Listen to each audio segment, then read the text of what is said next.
just lonely. To me, I'm special, but to you, I'm anybody. But to you, I'm anybody. But to you, I'm anybody. But to you, I'm anybody. Anybody. But to you, I'm anybody. But to you, I'm anybody. But to you, I'm anybody. Anybody. But to you.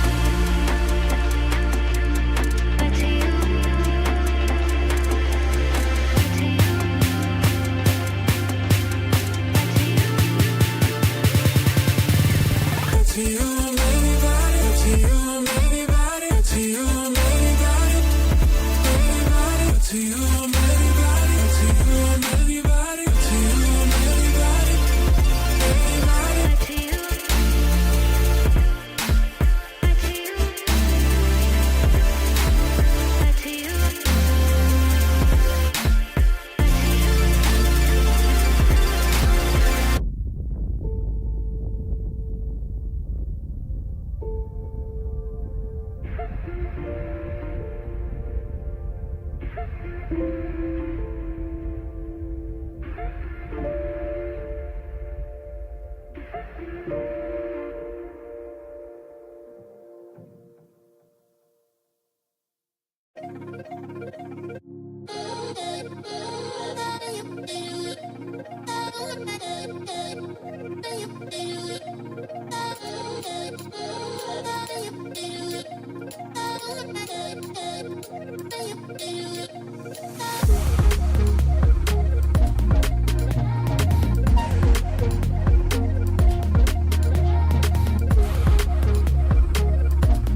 sure that OnlyFans are putting on this round of everyone is 2 hits, Snakes, and this Snake will end it here for the double kill going to Kyrie on the back of this fight. Cancel fast forward.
Since the very first Dead by Daylight tournament. So I'm hoping that my own team does well and performs. But I think I don't think there'll be any sort of a loss by me not being in there. I mean, you know what they say, coaches don't play. I'm very sorry. I'm gonna have to interject. We were actually muted for the start of the stream, so I'm just gonna reintroduce. So, hello everyone, and finally, welcome to the Spring 2024 University Esports Dead by Daylight Fan Favorites Tournament. I'm Becca. I'm going to be hosting and casting tonight, and I'm joined by our lovely casters, Hellgloom, who hopefully knows a lot more about Dead by Daylight than I do, and also David. You guys want to introduce yourself? Yeah. So as said, hi, I'm Hellgloom. I'm from the University of Sussex. I have a decent few hours in Dead by Daylight, and I've spent quite a bit of time coaching a Dead by Daylight team. Hopefully I'll be able to provide a decent insight into what's going on in the games, and sorry. That's okay. I'm glad we had a practice go. Yeah. So I'm David. I'm the managing director of Newell, and that's basically why I'm here. It's certainly not my knowledge of Dead by Daylight.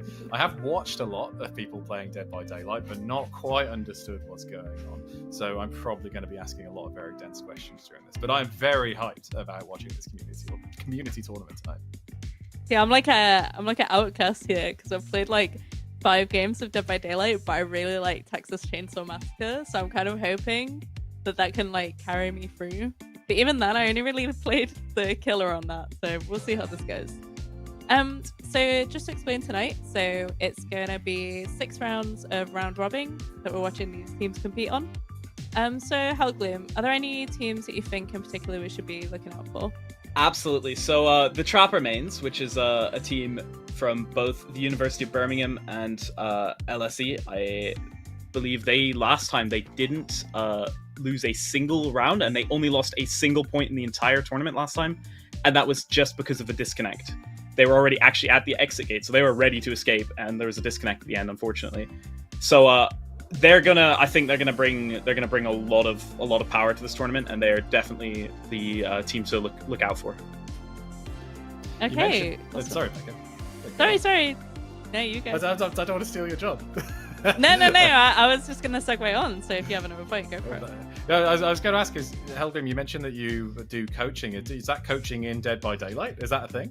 Not exactly. So I mean, I've spent quite a bit of time with my university's Dead by Daylight team. Not so much this tournament round; they've kind of been managing themselves a bit more. But like around the previous tournament, I spent quite a few hours watching their gameplay, analyzing it, giving some feedback, and trying to find sort of good builds that would work for them, and try and find sort of like assign them sort of good roles for each player to kind of focus on, and so hopefully they can kind of work, because it was a very sort of rushed team. So we spent quite a bit of time working on that. And yeah, so I have a bit of experience with building comps, seeing what kind of works and what doesn't work in teams. So because I've only ever really watched and played Dead by Daylight as from a solo perspective. So is it just a completely different dynamic when you're playing as a team?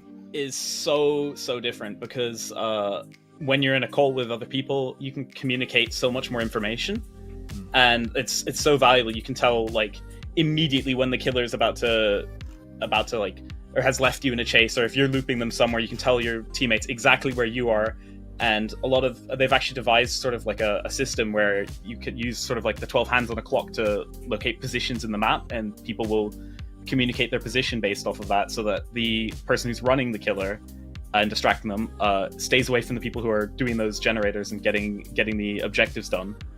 And it can be really difficult for the killer, and especially since the killer is then playing on their own as well. It puts a lot more it puts a lot more pressure on them, and it's definitely a lot more difficult to play against a survive with friends or a survivor team. So yeah, it's a very, very different a different game. Is the etiquette? That'd be quiet. No, go on. I'm actually genuinely really curious about all this. It's like I am too.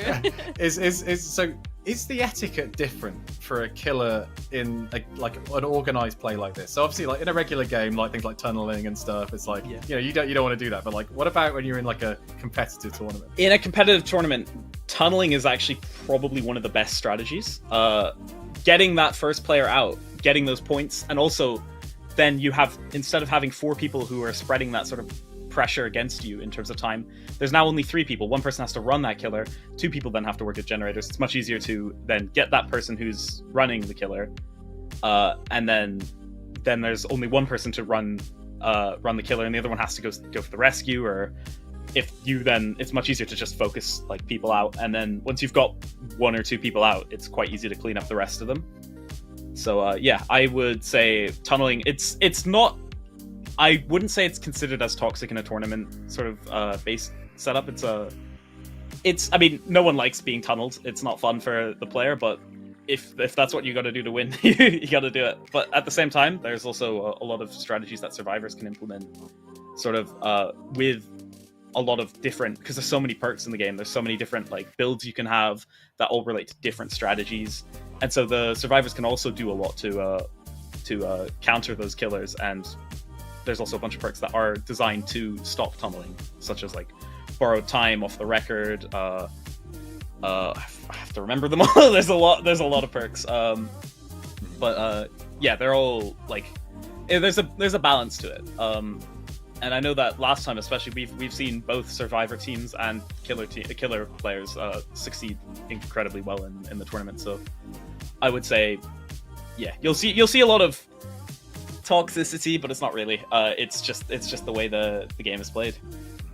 So obviously tonight the killers will have to keep rotating, so we're not going to see specific killers over and over. Do you think there's going to be like a first pick that a lot of people go for to get like an easy win? I would say it maybe not be the first pick, but it would be a sort of a pocket pick. The nurse has a very, very high kill rate, and they're a very aggressive killer. They can teleport onto the survivor, so it's much harder to loop against them. As well as that, there's the Blight, which is also another killer that's very, very good at sort of outplaying loops. And there's a lot of these kinds of killers that are just so good because of their ability to sort of just like focus someone out of a loop and like pressure that loop so hard that the survivor can either run away from the loop and then be wasting resources, or they can be like or they take a hit or they take a down. So things like Nurse is probably going to be seen at least once tonight. I would also say there's another killer that has been kind of getting a bit stronger recently. I think in the most recent patch they had they released sort of the statistics, and I believe Skull Merchant, which was usually considered quite a lower like ranked killer. She's quite difficult to play. She has like a 70% kill rate on in games, so I feel like we might possibly see them. There are definitely some killers that I really want to see, or some specific builds that I really want to see, because it's a lot more fun when you have some funny characters. And of course, we have a few rules in place so that we can't have everyone bringing in the most powerful add-ons and the most powerful items and all that sort of stuff. But one of the builds I really do want to see, I'm just trying to scroll down to remember the exact name of it, but there is the what is it called again? It is called the Speed Limiter Bubba, where instead of his chainsaw being an instant down, it hits them once like a normal hit. Yeah. It's quite a funny build, and I personally, if a team pulls that off, I'd be quite happy. And as well as that, same with the Hillbilly. There's, I believe it's called the Broken Primer Bulb, I believe is the add-on that does the same thing pretty much. It's one of those fun builds that you don't really see as much, but Yeah. it could be quite fun. Well, hopefully some of the teams are listening in and your prayers will be answered. Do you think there's any other, like, so I guess specifically killer perks that you think we'll be seeing a lot of tonight? Probably. So there's a few perks that have just always been extremely strong. One of those is Scourge Hook Pain Resonance, which is a perk that allows you to basically every time you hook a survivor on a specific hook called the Scourge Hook, which is to be highlighted in white for the killer, it causes the generator that's like the most progressed to explode and lose 25% of its maximum amount of like progression. So it's a huge slowdown perk. You hook a survivor, and all of a sudden the person who is about to finish their generator now has to do 25% more of that generator, which is a big time sink. Yeah, that's huge. Yeah, it's quite a big perk, and I think we might see quite a lot of Lethal Pursuer pulled out as well, which is a perk that at the very start of the game, for I think it's about 7 seconds, it shows you where every single one of the survivors is, so you can kind of immediately get on that first chase and pressure someone out for that. Yeah, that's definitely going to be used by someone trying to get fast kills. Probably see that early on. Yeah. So, David, are you a big horror game player, or do you kind of shy away from it? I'm a complete wimp. Yeah, me too. It's I remember I got it was Alien Isolation. I got to the bit early on where the aliens barely appeared, and you're like, the tram is coming to collect you. And I couldn't cope, and I had to quit. So it's I find this in particular, like, so when I watch people playing Dead by Daylight, so much of it is around kind of avoiding people in that chase, right? And I just can't do it. So I'm like, it's like I see them, they see me, I'm gonna go down, and I just get, it's very, very intense with the music for it. So Yeah. horror movies, horror games, it's difficult for me. Yeah. See, I'm This is quite me a being weird brave. one. Like, I really love horror movies, but I'm such a wimp when it comes to games. Like, I have to be playing with friends. So I can kind of cope with, like, Dead by Daylight, Texas. I've been playing, like, Outlast Trials and stuff like that. Because I kind of have people around me that if I, like, freeze, I'm like, guys, can you do this for me, please? But playing horror games on my own is a complete no-no. I tried to play the first Outlast on my own. I think I got to, like, the first, like, I was going through, like, the corridors, and then you get to, like, an open area, and I just can't cope with, like, the idea that something could come from, like, anywhere. Like, when it's a corridor, it's fine, but as soon as it's a big open space, and that's kind of what I hated about Dead by Daylight as well. And I'd be really panicking because I'm on the generators, and then I'm just, like, so aware that they could come from, like, anywhere, and I'm just apparently, like, hiding in the grass, trying to keep them, like, in my line of sight. Just waiting for everyone else to do the jennies, and then I can just run, like, straight to the exit. It's when you see the red mark on the floor, right? And you're like, oh my goodness, they're here. Yeah. And like normally the music from Halloween turns on, and you're like, okay, here we go. I react very strangely to horror movies, though. I actually went to see one of the Halloween movies not that long ago, and like there was a jump scare where everybody else in the room like screamed, and I just burst out laughing. And I've learned that is now my defense mechanism for such situations. So what Hopefully about we'll be you? laughing. Like, Sorry. how do you sort of cope with playing horror games and stuff, Jasper? Well, I don't play that many horror games. In fact, I'm kind of in the same boat as you. I tried to play Outlast, the first game, and I nearly threw up, actually. But I'm a big fan of... It's so terrifying. It is. It really is. I had a lot of fun playing, the Outlast Trials and Dead by Daylight. I honestly would probably classify Dead by Daylight, games like Dead by Daylight and SCP Secret Laboratory, which is another game that's classified technically as a horror game. They're less horror now because they've been sort of played so much that you don't really get as scared. Well, I don't know. Personally, that's at least for me. That's what He's I would immune. say. But I'm immune. I'm you immune might to be the jump immune. scares. I'm still like shaking in a cupboard in Outlast Trials. So. Although you say that, there are some, like, especially the new killer that's just been released in PTV has a terrifying Mori, and I mean there's a few things in Dead by Daylight that can definitely make you scared or at least feel a bit uncomfortable. I usually find playing with the lights on tends to be the best bet for horror games, but I mean, if you're playing with friends, it seems to be a lot more comfortable. I find for me, like, the thing that helps me the most is if I just get angry.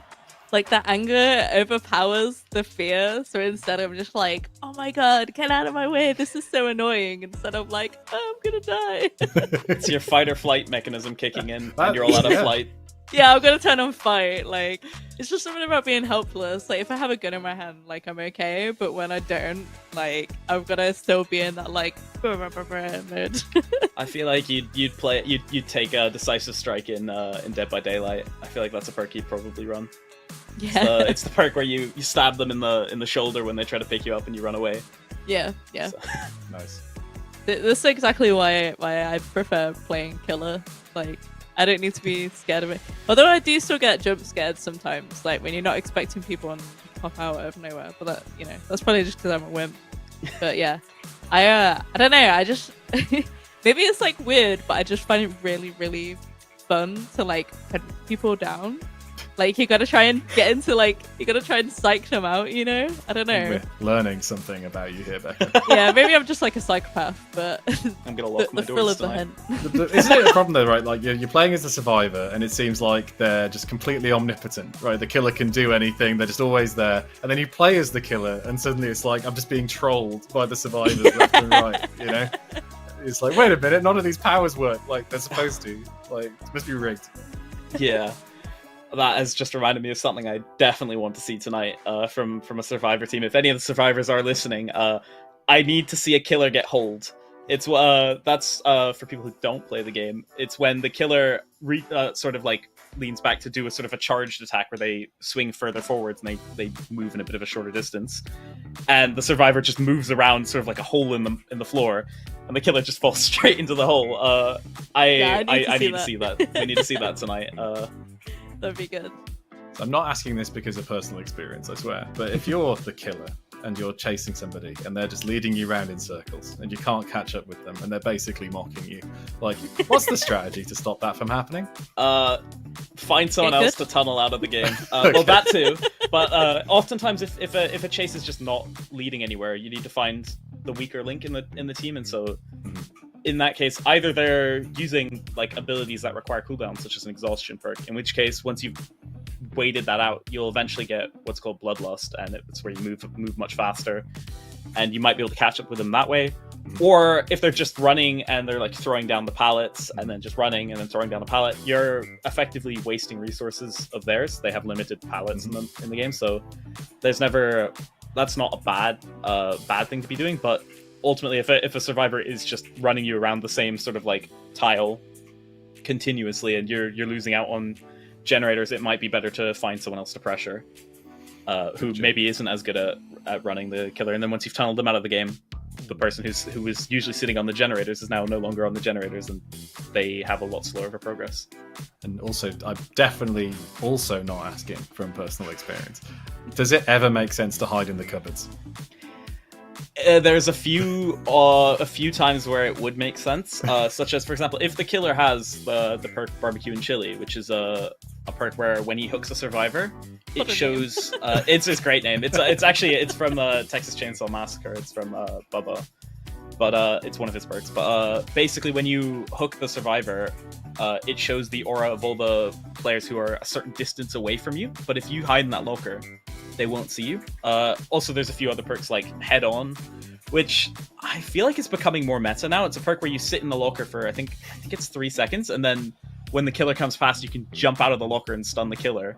So it's great for if you set up a chase with another person and one person sits in the locker and the other person runs past, and then you jump out and stun the killer, and then the killer's now not going to be able to catch up to that survivor that was being looped. And there's a few perks like that, inner strength, which lets you heal in the locker. But I mean, most of the time, it's better to just crouch around a corner because they're less likely to look there. Also, if you just run into the locker, there's scratch marks. If you're injured, there's blood that'll pool outside the locker. Yeah. So an experienced killer will find you. So I would say the best bet is just to keep running. Nice. Nowhere is safe. Nice. We're in agreement then that Becca is the one who's going to be jumping on him and doing a bit of stabby stab, and I'm going to be the locker gremlin that's like jumping out like for the 1 in 100 chance that they're running past at the time. Nice. Yeah, I tend to be usually one of those more sort of like either I'll do sort of boon totems or I'll be working on generators. That tends to be usually my job when I play. I'm not as good at looping as I am at sort of just hitting skill checks and sitting there and kind of like passing on information to the rest of my team. Right. So we don't have a looper here in the casting booth. So I'll try my best.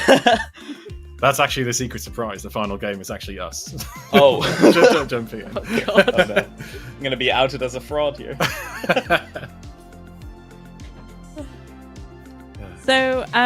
So we spoke a lot about killers. Are there any survivors that you think we'll see a lot of tonight? I mean, so the survivors all like there's nothing that like there's a very, very minor advantages to certain survivors over others. Oh, I'm talking about totally like aesthetically. Aesthetically? Okay. Like the aesthetic meta of Dead by Daylight. So, if I'm correct, the meta for Dead by Daylight is to go all the same character with the same clothes on, so it makes it more confusing for the killer, because then they don't exactly know who's who, and there's a strategy with certain characters where much more muted clothing, and you can kind of hide a lot better. I remember quite a while back, I had a four-person group, and we all went the same character who was wearing really dark clothes. And we played on, I think it was the Backwater Swamp. And it's a very, very grey and dark map. And so us wearing sort of grey and brown, we could kind of just crouch in the bushes and we could actually hide from the killer. It was very fun. But I'm glad Texas has their protection, but every survivor has to be different. I think I would lose it if like I was just seeing the same person over and over. Like, I swear I just saw you over there. How can you be here? I would like to see a Nicolas Cage because that is probably one of the best collabs they've done so far. I could understand a lot of the other collabs where it was the like Stranger Things or whatever, but just a Nicolas Cage collab. I don't actually know how it happened, but it is amazing that it did, and I love it so much. And it's also his perks are just so silly as well. There's a perk where you willingly down yourself so that you can then regenerate to full health later, but effectively it's just used as sort of a bit of a troll perk where like if the killer's just chasing you, just turn around, crouch, and just fall down in front of them. I would like to see it played at some point today because I think it would be really funny, but I think seeing a Nick Cage would be good. Yeah, that would be. Okay, so we have had a few technical difficulties, and unfortunately, we are going to miss out on this first round. So we're just going to go to a little break whilst we wait for other games to finish, which should hopefully be soon because they should have started around 1:15. So stay tuned, everyone, and we'll see you after the break. From you, telling me you need me here just like I do. All I ever wanted was to make it through. Tell me, how about you? How about you? So where do we go from here? Where do we go? Where do we go? Where do we go? Where do we go from here? Where do we go? Where do we go from here? Where do we go? Where do we go from here?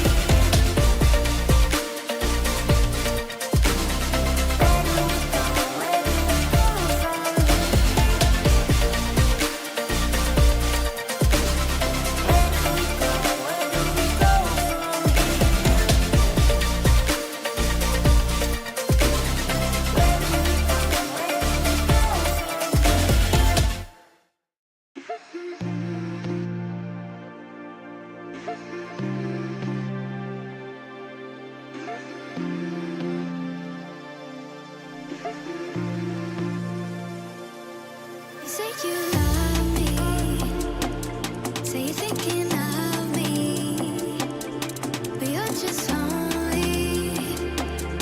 Tell me I'm special, but to you I'm anybody. But to you I'm anybody. But to you I'm anybody. But to you I'm anybody. Anybody. But to you I'm anybody. But to you I'm anybody. But to you I'm anybody. Say you love me, say you're thinking of me, but you're just lonely. Tell me I'm special, but to you I'm anybody. But to you I'm anybody. But to you I'm anybody. But to you I'm anybody. Anybody. But to you I'm anybody. But to you I'm anybody. But to you I'm anybody. Anybody. But to you. But to you. But to you.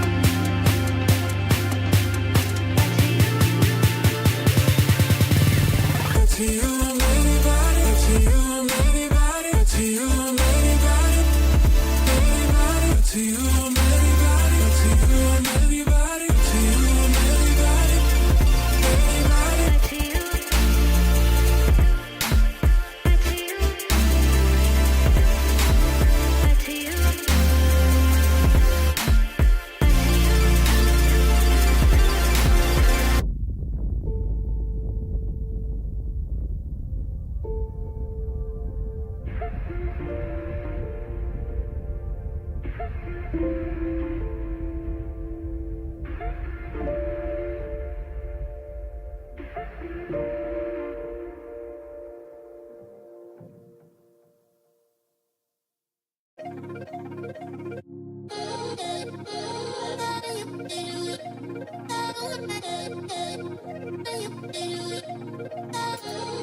first and only time during this round of everyone is 2 hate snakes, and this snake will end it here for the double kill point from Kyrie on the back of this fight. Cancel fighting forward.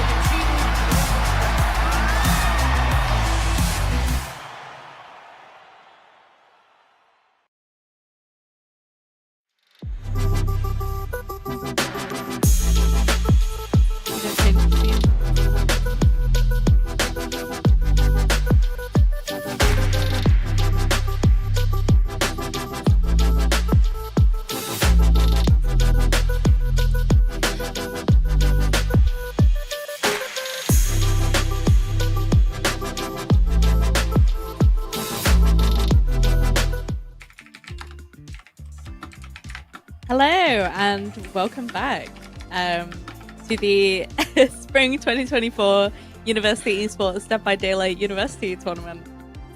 So we are still waiting for the games to conclude, but we didn't want you guys just staring at countdown, so we thought that we'd sprinkle in a little bit of entertainment. So during the break, our lovely caster David has found We're not doing the quiz. we are doing a quiz. Has found a Dead by Daylight's quiz. So we are going to grill our expert Hellgloom. Oh no, on I'm about to all be that he out. knows about Dead by Daylight. I hope you're ready for this. I'm No, but not ready. Just Oh, to no. be clear, this quiz that I found through Google is entirely insultingly basic. Oh. I'm gonna get outed as a fraud now. You're really not. So, okay, fine. Okay, just to be clear, the second question on this quiz is: what's the weapon used by the trapper? It is a machete, I believe. Well, apparently, it's bear traps. Oh, so- the bear trap! Oh god! Oh no, he doesn't know. Oh, He doesn't no. know the game. No, the Okay. bear trap is The worst part is you call it his insultingly machete is his basic. weapon. I thought it was They insultingly made it. basic. They It's made it actually too advanced. simple. No, I feel like the expertise level, the perceived expertise level in this cast is just gone down. This is a good start. I'm 0 for 1 right now. I just like to clarify we did question 1 during the break, and it was what year was Dead by Daylight released, and it took We got many there attempts. It took many attempts. But we'll Who give you a remembers point. that? You did say it. You I did get it right. Yes, you got there eventually. Right. I Is do it actually have an multiple actual choice? question. Can I ask it Okay. before we get to the quiz? Back to the quiz, because this is because we Absolutely are. I'm very very happy to admit my ignorance in Dead by Daylight, and this is my opportunity to actually ask somebody who knows stuff about this game. No. What do totems do? Okay, so there are quite a few different things that totems can do, or there's a couple. So a dull totem, which is just a totem that it's just the skeleton bone, it's just the skull and bones sort of, does pretty much nothing. It just sits there. You can cleanse it if you want. Usually people don't cleanse the dull totems because of other things that they can be.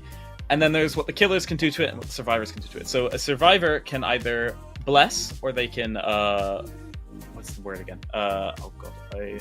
They can either bless or sort of destroy the totem, or cleanse. Sorry, they can either bless or cleanse the totem.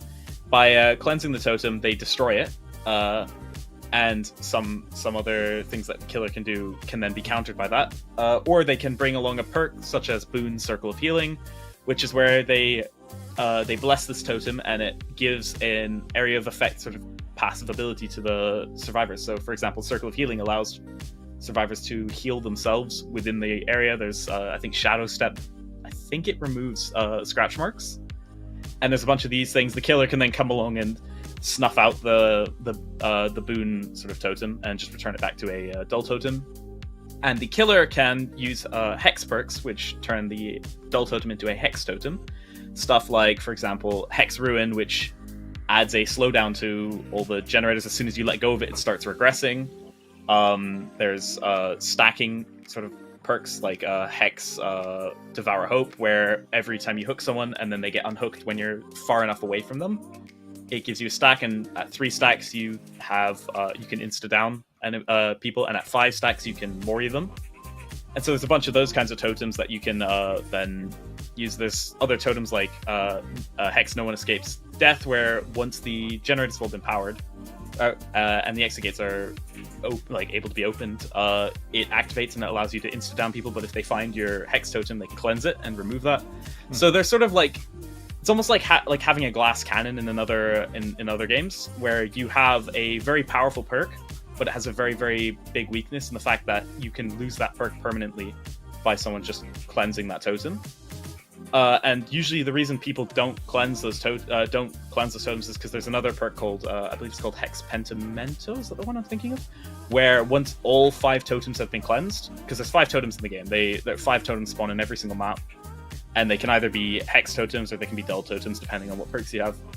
Hex Pentimento is once you've cleansed all the totems, the killer can then go around and rekindle those totems, so like reignite them and turn them into hex totems. And once you have all 5 of those hex totems up, all the benefits of so like each totem gives you some benefits. I believe there's some slowdown or some other stuff. I think it slows down the survivors and certain abilities. And once the killer's gone around and rekindled all of the totems, it locks them so that the survivors can't get rid of them ever again. And it makes it so that you have these permanent sort of like buffs that are really, really strong. So people usually don't cleanse them. Also, by not cleansing them, you can then bless them and turn them into boon totems, which is probably something that we'll actually see hopefully quite a bit today. Because having in a team environment, having a player with boon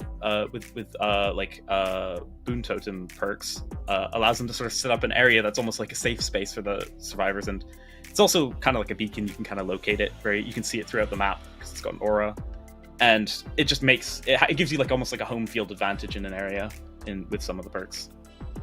So it's interesting that you say that is likely going to be a strategy that we're going to see today, because say from my very, very low level experience of playing this game, it often tended to just be a distraction from, I guess, the core goal, which was gens. That it's like you're not necessarily going to go out looking for the totems when you've got gens to work on, right? But I guess this is a level far more advanced than anything I'm familiar with.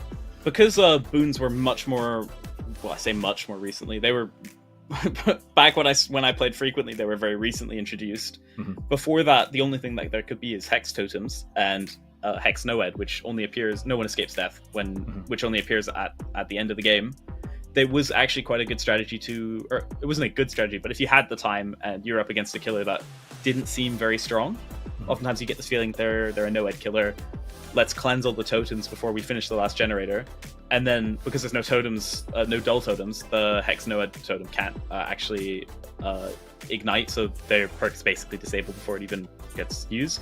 Mm-hmm. Nowadays, because there's so much other stuff you can do with totems, and there's so much other stuff the killer can do with them, it's no longer as valuable of a strategy. And I mean, there are still a few perks that can benefit from cleansing totems, such as Inner Strength, where if you cleanse a totem, you can then jump into a locker, and I think it's 6 seconds. I might be wrong. You heal yourself, which is really, really useful against builds or like killer builds that rely on like you not being able to heal by slowing down your healing or making it so that they can see you when you heal.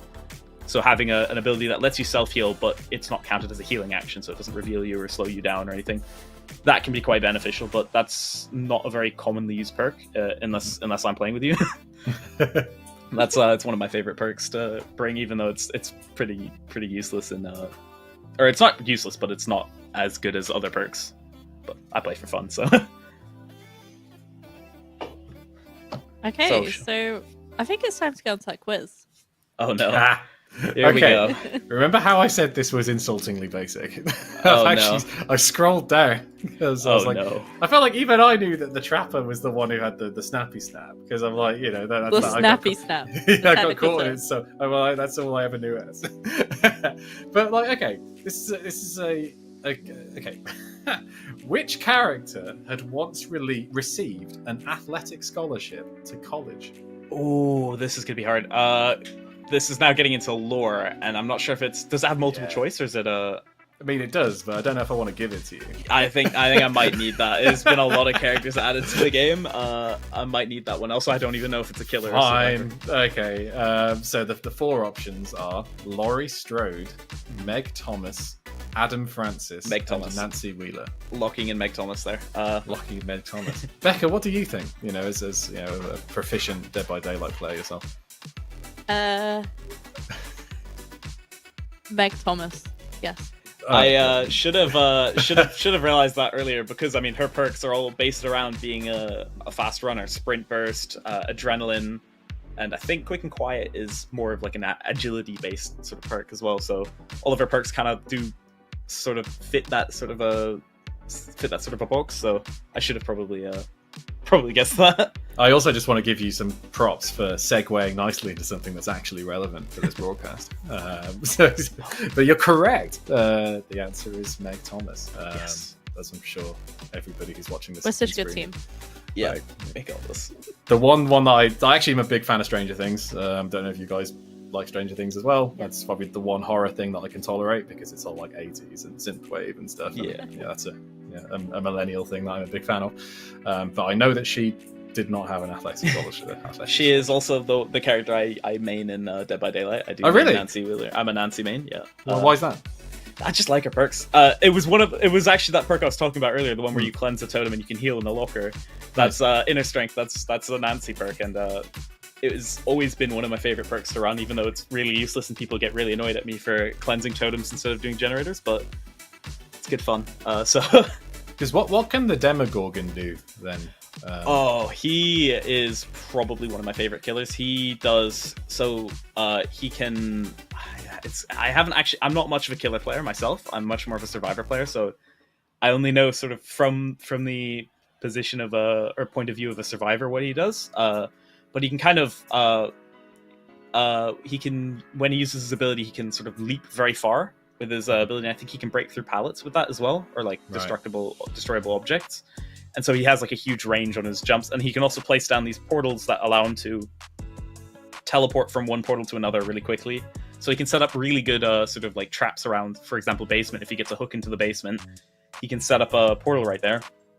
And as soon as he either sees someone running towards the basement or he sees the unhook notification, he can be there pretty much instantly, and either get a trade for that or put a lot more pressure on them and stop them from doing generators by making them heal and mend and all that sort of stuff.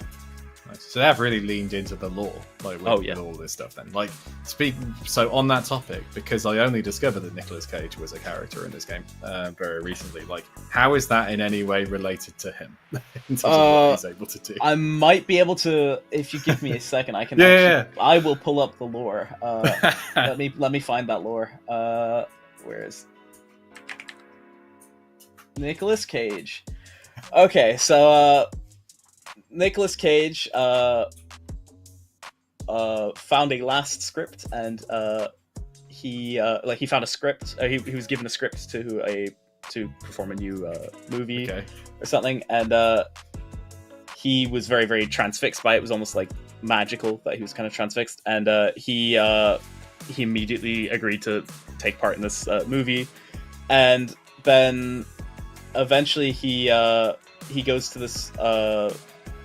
He goes to like the set, which is in a sort of a very remote area, and he starts filming the movie. And then, as soon as the cameras start rolling, he gets introduced into the fog. They kind of do this for all the characters. All the characters have their sort of story of how they ended up in the Dead by Daylight universe or the entity's realm. And his perks are brilliant. I love his perks. They're all very silly. Like the whole thing with the Nicolas Cage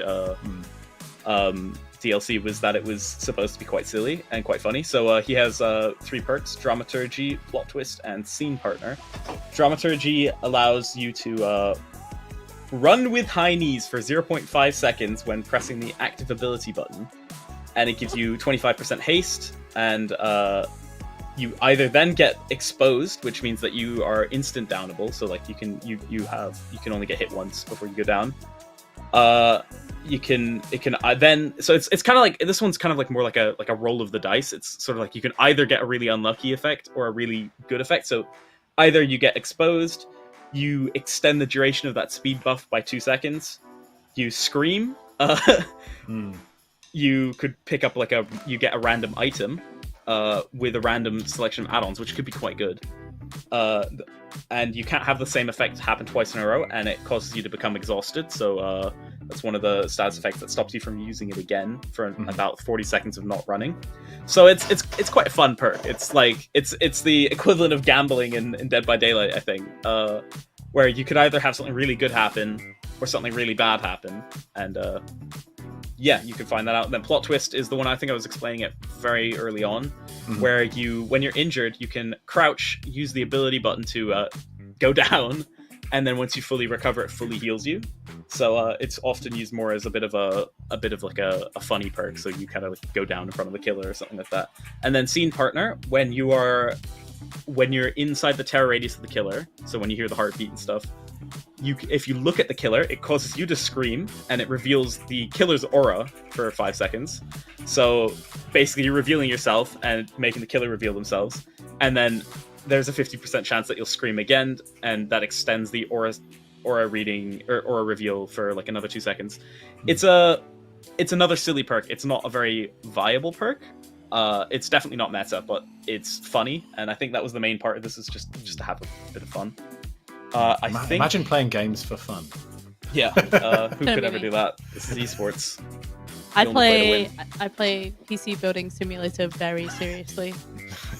Gotta hit those deadlines. Yeah. I'm waiting to get to April and it asks me to file my taxes. Oh no. Okay, so hopefully we're loading into the lobby now, so we should actually see some Dead by Daylight. See a little bit less of our faces, but you'll still be hearing our voices.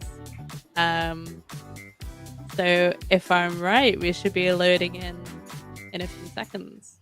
And there we are. There wow, it's a game. Are. Okay. We are. And, That is a game.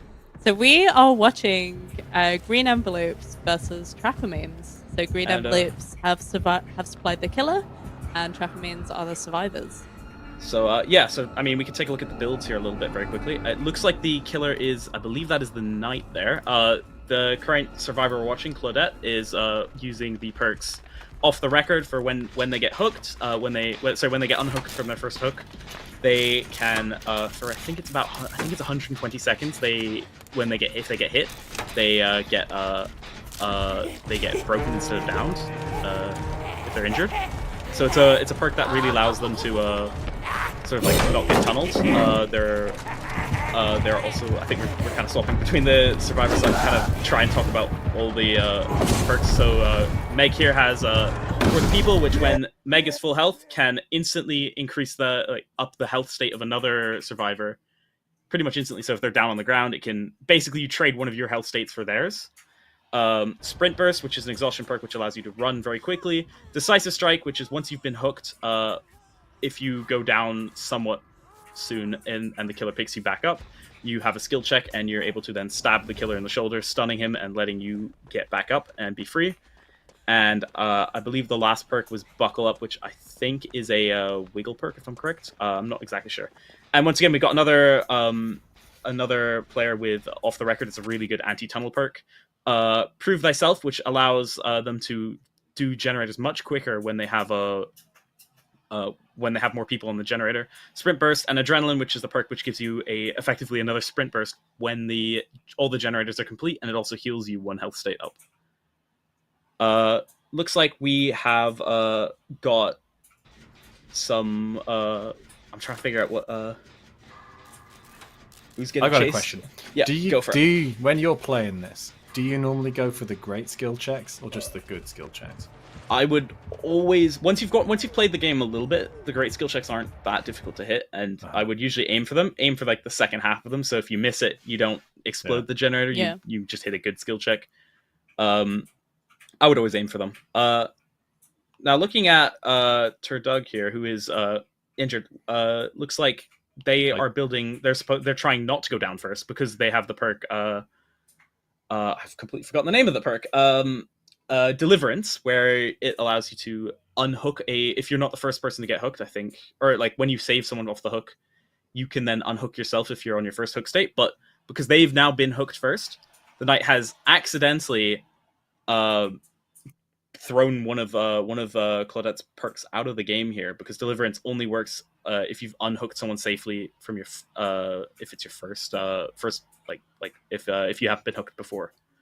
So currently, it looks like the knight has found another survivor there and is now pressuring JTF.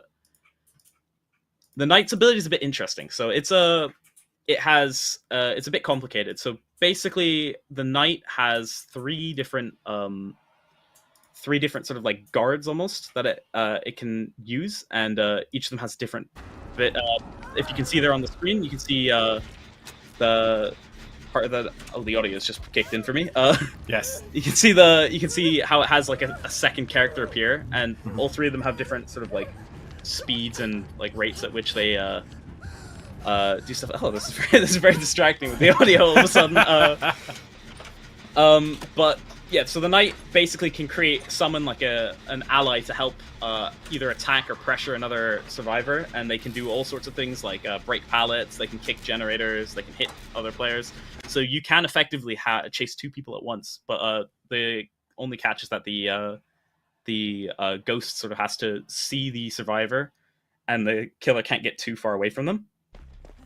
So looking here, looks like JTF has now used. I don't actually know what perk I don't know what perks they're running right now, but looks like they've used a perk to get them injured. Yeah, they've used off the record there, I think.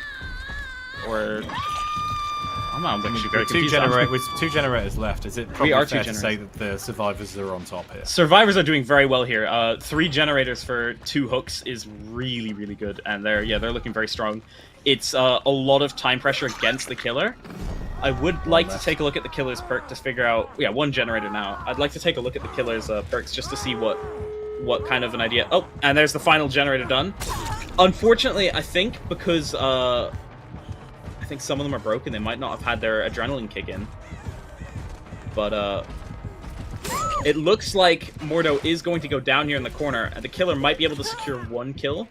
I don't think it's likely for them to secure more than 1 kill here, unless the survivors play this really badly. But from the way the survivors have been playing, I don't think that's likely. They might even try. Sorry. Is there any way that Mordo could get out of this, do you think? Or do you think definitely. they'll just sort of abandon So, the Nia currently being spectated is full health. They can take a full hit and get Mordo off the hook. Plus, I believe Mordo has other perks that can probably help with anti-tunnelling. It looks like Nia is going to be focusing on that exit gate, getting that either to 99 or fully open. I would assume they're probably going to 99 it. So this is a strat that most survivors use nowadays, because once you fully open an exit gate, the timer starts ticking down. You open it to pretty much 99%, so that all you have to do is just tap it and it opens. So that's probably what they were trying to do there. It looks like they have been spotted by the ghost and will be getting chased, which is even if the knight can't get them, will pressure them. That shows that one of the exit gates has been opened. Nia is going to have to try and run here, try and get to an exit. Although I don't know if they can. The knight is kind of guarding that exit there. They might have to make it to the other exit here. Looks like they're approaching it right now. It's kind of like what my nightmares look like. Yeah, no escape. See, the knight's ability there allows them to have a second sort of almost a teammate when they're looping a survivor, which allows them to sort of win the 50-50 by having 2 people on the 2 people like on either side of the pallet, so that the survivor can't actually loop. So the best bet to do when the knight uses his ability is just run away. Yeah, sometimes like managing duel is a bit like this. Yeah, so we can see that they're all trying to play quite carefully at the moment. Obviously they're aware they have to get to the gate soon, but they're also quite aware that they're quite a bit of time. Unhealthy. Yeah, so they're focusing on healing up now, because that allows them to then body block for the survivors that aren't healed up, and should allow them all to get out. I think it was a bit of a misplay for them to open this exit gate when they did here, but that's 2 survivors already out right now. There's 2 out. Nice. And the last 2, I think, are at the exit gate, and there we go. That is the end. Perfect game from the survivors there. Well played. Wow. And I wasn't expecting to see a knight. Yeah. I really thought I thought Mordo was going to make it there, but yeah. I guess they decided not to leave anyone behind. I think the strategy actually for survivors in this is probably most likely that once the killer has 1 survivor, just leave, because ultimately you'll still win the points. Points wise, you'll still win, and unless you're very confident that you're the better players, or you have much more resources available to you than the killer, there's not really as much of a reason to go back for that final survivor. But it looks like here they were better, and they had more resources. They were confident in their ability to go get that save and get the 4-man escape, ensuring a much higher number of points. So I think that's really well played by them. Because of course there is that extra incentive for getting the 4th, right? Because it's 2, 3, and 4 for 1, 2, and 3, but then you get a 6 if you get everybody out. So there's that extra kind of incentive for it. Yeah, it's very different to my casual games that I play whenever I get caught, and I'm like, guys, just get out without me. Yeah. Like it matters in this tournament if you want to win. It really matters.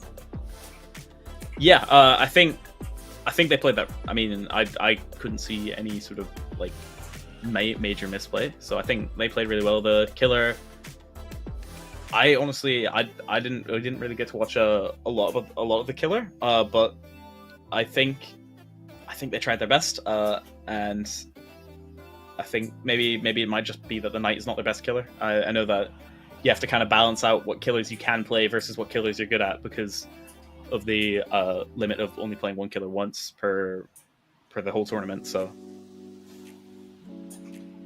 yeah, I mean, yeah, I think it was well played by both teams, and want to see. I'm curious to see how the other team survivors did. Yeah. So speaking of, we're gonna go to a quick break.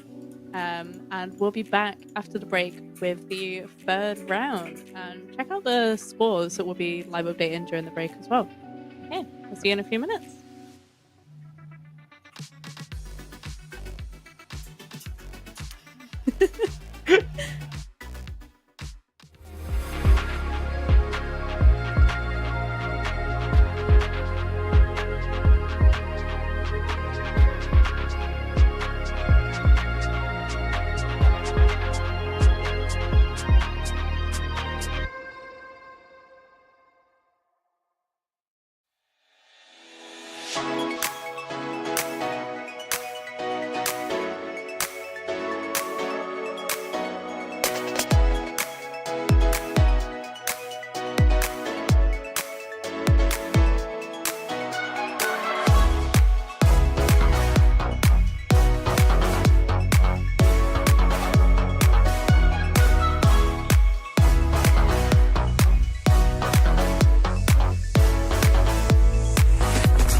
No,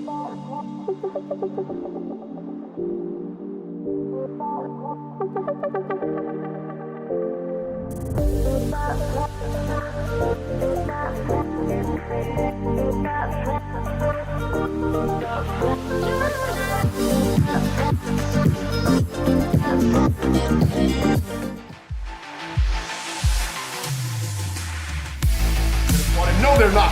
Super incredible. OnlyFans.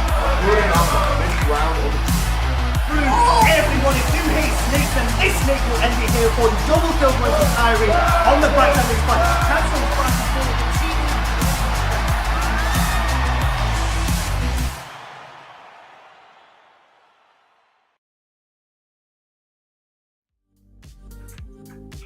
Hello, and welcome back to the Spring 2024 University Esports Dead by Daylight Fan Favorites Tournament.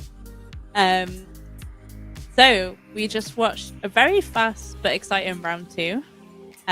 We're going into round 3. I can't add today. How are you feeling about round 3? Well, I mean, I'm not exactly sure who's playing so far. We'll have to see when we get into the game, but I think it'll be a good game. I don't know what to expect yet. I guess we'll just have to see. Is what I'd say. Just general games have been optimism. good. Yeah, general optimism. The I'm games have been feeling good pretty so hyped, you know. So taking a look at the leaderboard, we've got Trapper Mains on top with 2 wins. And then we've got a bunch of people joint on 1 win. So that's, I don't know, Cool People from Nottingham Trent, Looks by Daylight, Bog Shots from the University of Sussex, Blighty Dada Die from University of Plymouth, Freddie Krugers from the University of Plymouth, and then the only team that haven't had a win yet are Green Envelopes from Uni of Strathclyde.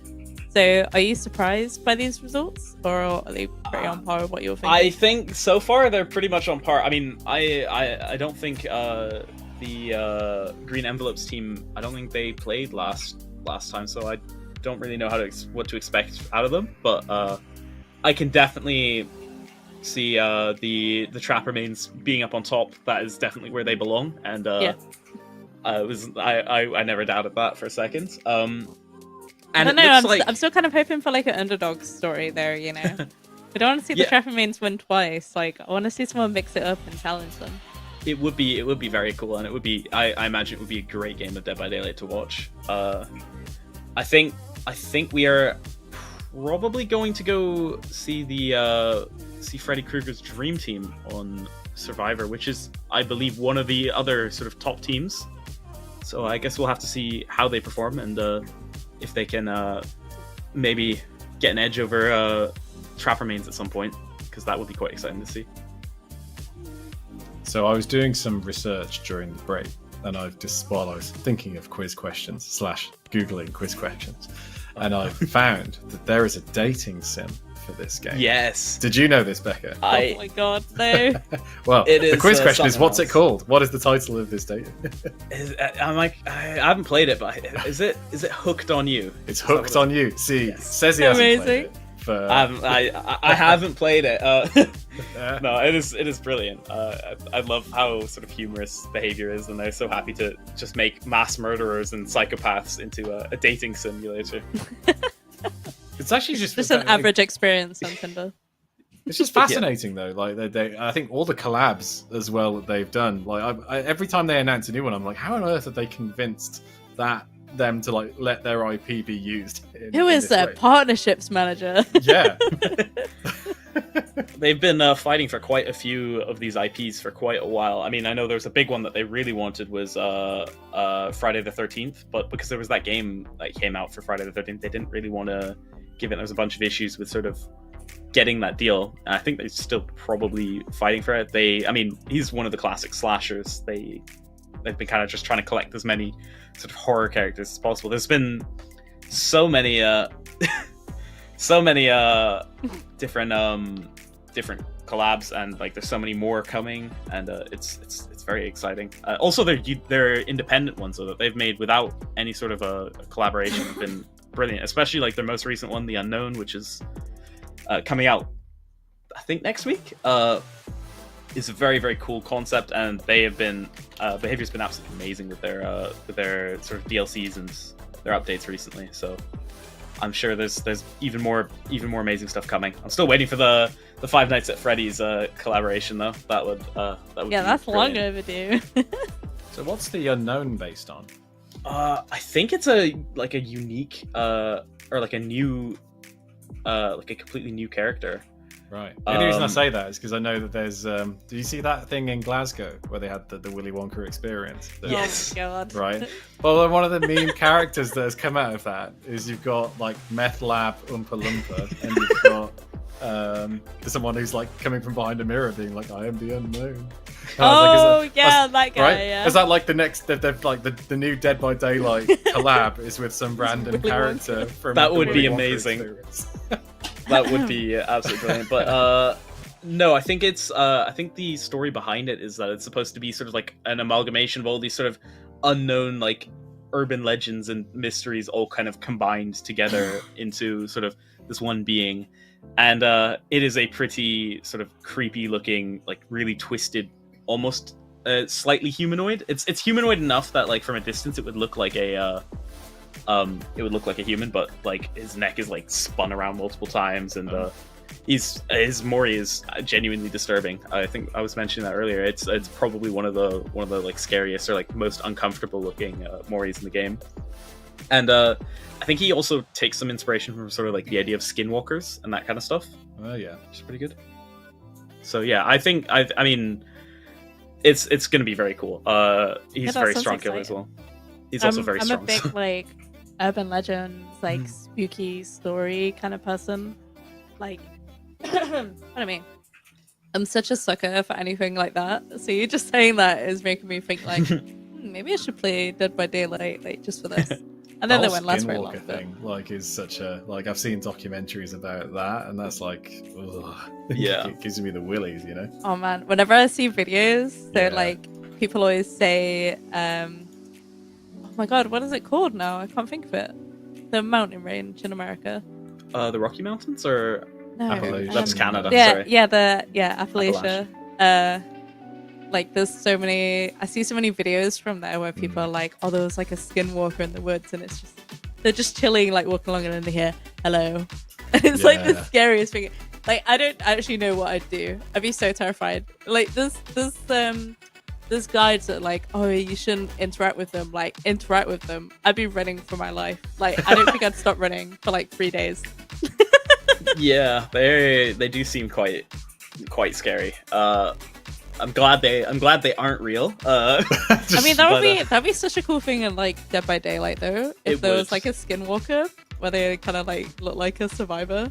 And you're just like, That oh, would be- that's my homie. Like we're just I chilling. mean, and then if it's you've like, if you've played against the Legion, sometimes they can very much look like a survivor, and I've had that happen where like if they don't have a terror radius or they're far enough away that I don't see their terror radius, and they've definitely been mistaken for a survivor before, and then it's only just when there's like, oh, it's just another survivor, and then they pull out a knife and stab you, and you're like, that's not a survivor.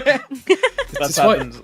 In Lethal Company, right, is genius. For they've got that one character that's like listens to what the humans are saying, and when they die, it repeats it back, like to them, as if they're like, Yeah. you seen this, Becca? that's a mod. Yeah. Yeah, I was, yeah, I was right. gonna say I've got that mod. That It's is so freaky. funny because Like- like me and my friends just say so much weird stuff when we're playing Oh. that game. So you're just There's walking another game along like and you just that. I just hear one of my friends being like, "Whoa," and I'm like, "Hello, are you there?" That's genius. And then like a thumper comes around the corner, and I'm like, "That is not my friend." There's another game that does that quite well as well, called SCP Secret Laboratory, Oh, and yeah. one of the the monsters in it is it's another player, so everyone's a player in this game. There's no sort of like NPCs or like anything like that. But what it does is it takes the feed from your microphone and it plays back, and you can edit it sort of as the monster. You can edit it so that you get like the perfect amount of what they're saying. Like you could maybe cut off the scream if they scream when you kill them. Yeah. Or you can get some really funny things where someone has a soundboard or something and they just start making really funny noises and you kill them, and then all of a sudden like people are coming down an elevator and you just hear like Vine boom over and over again. It's great. They're very, very fun. There's so many interesting things now I think that games can do with horror, that especially with the multiplayer experience, that maybe couldn't have been done like 10, 15 years ago. I mean, yeah, like one of the things that I love the most about Lethal Company, like I'm a big proximity chat fan anyway, but I think Lethal Company does a really nice job of kind of adding the horror experience by adding like echo effects and stuff like that, and like the way that the volume changes to do with distance, like very simple things, but they just add perfectly to like the horror and also the funny side of the game. Like, I don't know if you've ever witnessed someone drowning, but you just hear them like, and we're like, and it's just like little tiny things like that that really like, you know, wrap up a game neatly. Well, like in Phasmophobia, right? Like, you know, somebody gets stuck in the house, door shut, and you can just hear them screaming in proximity chat, and you're like, no. Oh, that's brilliant. It's, especially when I don't think you're on the way Phasmo. out. When you're on the way out the door and you just yell the ghost's name over and over again, the door just slams shut in front of the other person on your team. See, now that's the game where I have to use humor to not be scared. Like, the ghost will be called like I don't know, like Bob Jr. or something, and me and my friends going like, "Hello, Bob Jr." Because like if I don't say it like that, I'm just gonna be absolutely terrified. Yeah, I can't do Phasmo. That's way too real for me. I've played that in VR. The jump scares are very bad. That's awful. Yeah, no, that's so bad.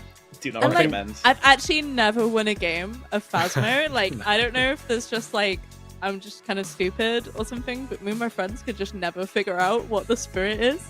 It would be like at the end, I'm like, no. For sure these things triggered. It's definitely this one. And then it would come to the thing and it was like something completely different. Like, I just don't get that game. Have you ever seen like when the Twitch streamers go on and just like solo run it, and they're just like, oh yeah, just do this, bam, bam, bam. Yeah, no, that's not me. Oh, looks like we're in the game. Yeah, and on free. And the survivor team is Freddy Krueger's dream team and is up against the killer from Ducks by Daylight. So the killer here is using the perks Sloppy Butcher, which increases the amount of bleeding and gives the hemorrhage status from onto a survivor. And has already found the survivors, is putting a lot of pressure here. Has Bamboozle, which allows them to vault windows and block those windows for the survivors. It can really mess up loops for the survivors.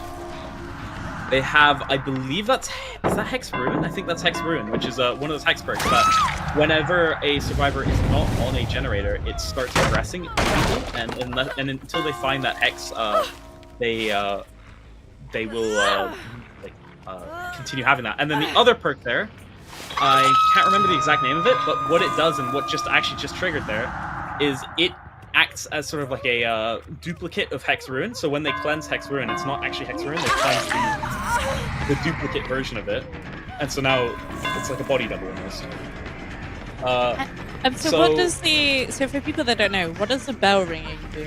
So the bell ringing is, currently the killer is the Wraith, and when the killer whacks his bell twice like that, it turns him invisible, which allows him to move much quicker, and it also makes it harder to see him, and he has no terror radius. Right there, that was a really good play by the killer there. Just kind of stood there and waited for the survivor to vault over and uncloak pretty much instantly and grab them. So yeah, when the Wraith is cloaked like this, you can see that sort of distortion around the sides of the screen, and he moves very, very fast. And then it takes a few seconds. He slows down a little bit to decloak, but then he gets a speed boost and gets a free hit there.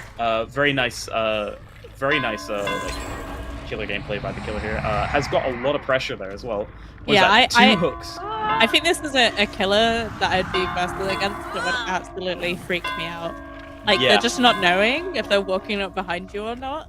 It must be so tense for these players. Absolutely, and I mean, especially for Agent KGK right here, who is currently getting tunneled out of the game. So they're already on their second hook. The killer slugged the other survivor there and kept them down instead of hooking them to just keep the pressure on this survivor here. and is basically just camping that hook to stop the survivor from getting away. It looks like they did manage to get an unhook though, and Wraith wow. is just gonna follow them, waiting for the cooldown for the anti-tunnel sort of like passive that appears, so that you can now uncloak and get another hit and just get this player out of the game. Once that one player's out of the game gets so much easier for them. See, I think the thing is sort of like Nice body. when you're playing against a killer that doesn't have invisibility, you can kind of Yeah. prepare. Like they have the terror radius, you know that you can start running away. And the problem with this invisibility, where they're just kind of sneaking behind them, is you can't really prepare as a player. All of a sudden, you're going from okay, I'm safe to oh my god, panic, I need to get out of here, and you can't really like strategize Great as well as you 50-50 could there. when you know that Yeah. something's coming up. That was a really good 50-50 from the killer there. It could have been if the survivor was a bit more prepared for that there. As you're saying, probably because the killer is constantly sort of going between being invisible and invisible, you can't really read their moves as well. The survivor might have been able to read that the killer was going to swing around that side, just move to the other side of the pallet instead. But because they couldn't really see that, the Yeah, I killer feel won like, that 50-50. And a 50-50 is usually I feel where like the survivors there's a are having chance that the really hard survivor or the time killer will go dealing one way or with the this other. killer And right it's now. just They a just chance kind of over seem to whether be that... scrambling all over the So place. this one's Yeah, intriguingly exactly. poised, right? You got 3 left, 3 gens. 3 left, 3 gens. This is definitely winnable. None of the other survivors have been hooked yet, so they all have hook states. They are all injured though now, and one of the strategies of the Wraith is kind of just playing almost hit and run. You hit them, you stop them, and now look how much time they're wasting not doing generators right now because they're having to heal. And because of his build, we can kind of assume that that's what he's doing. He's also just gotten a down on the other survivor there. Because he has that sloppy butcher, it slows down that healing quite a lot, and it makes it so that if they get interrupted while healing, that heal will reset, so they can't just stack the heal. And while that's happened, the killer has successfully got a hook and has already found another survivor here. Looks like this survivor is playing a looping build there.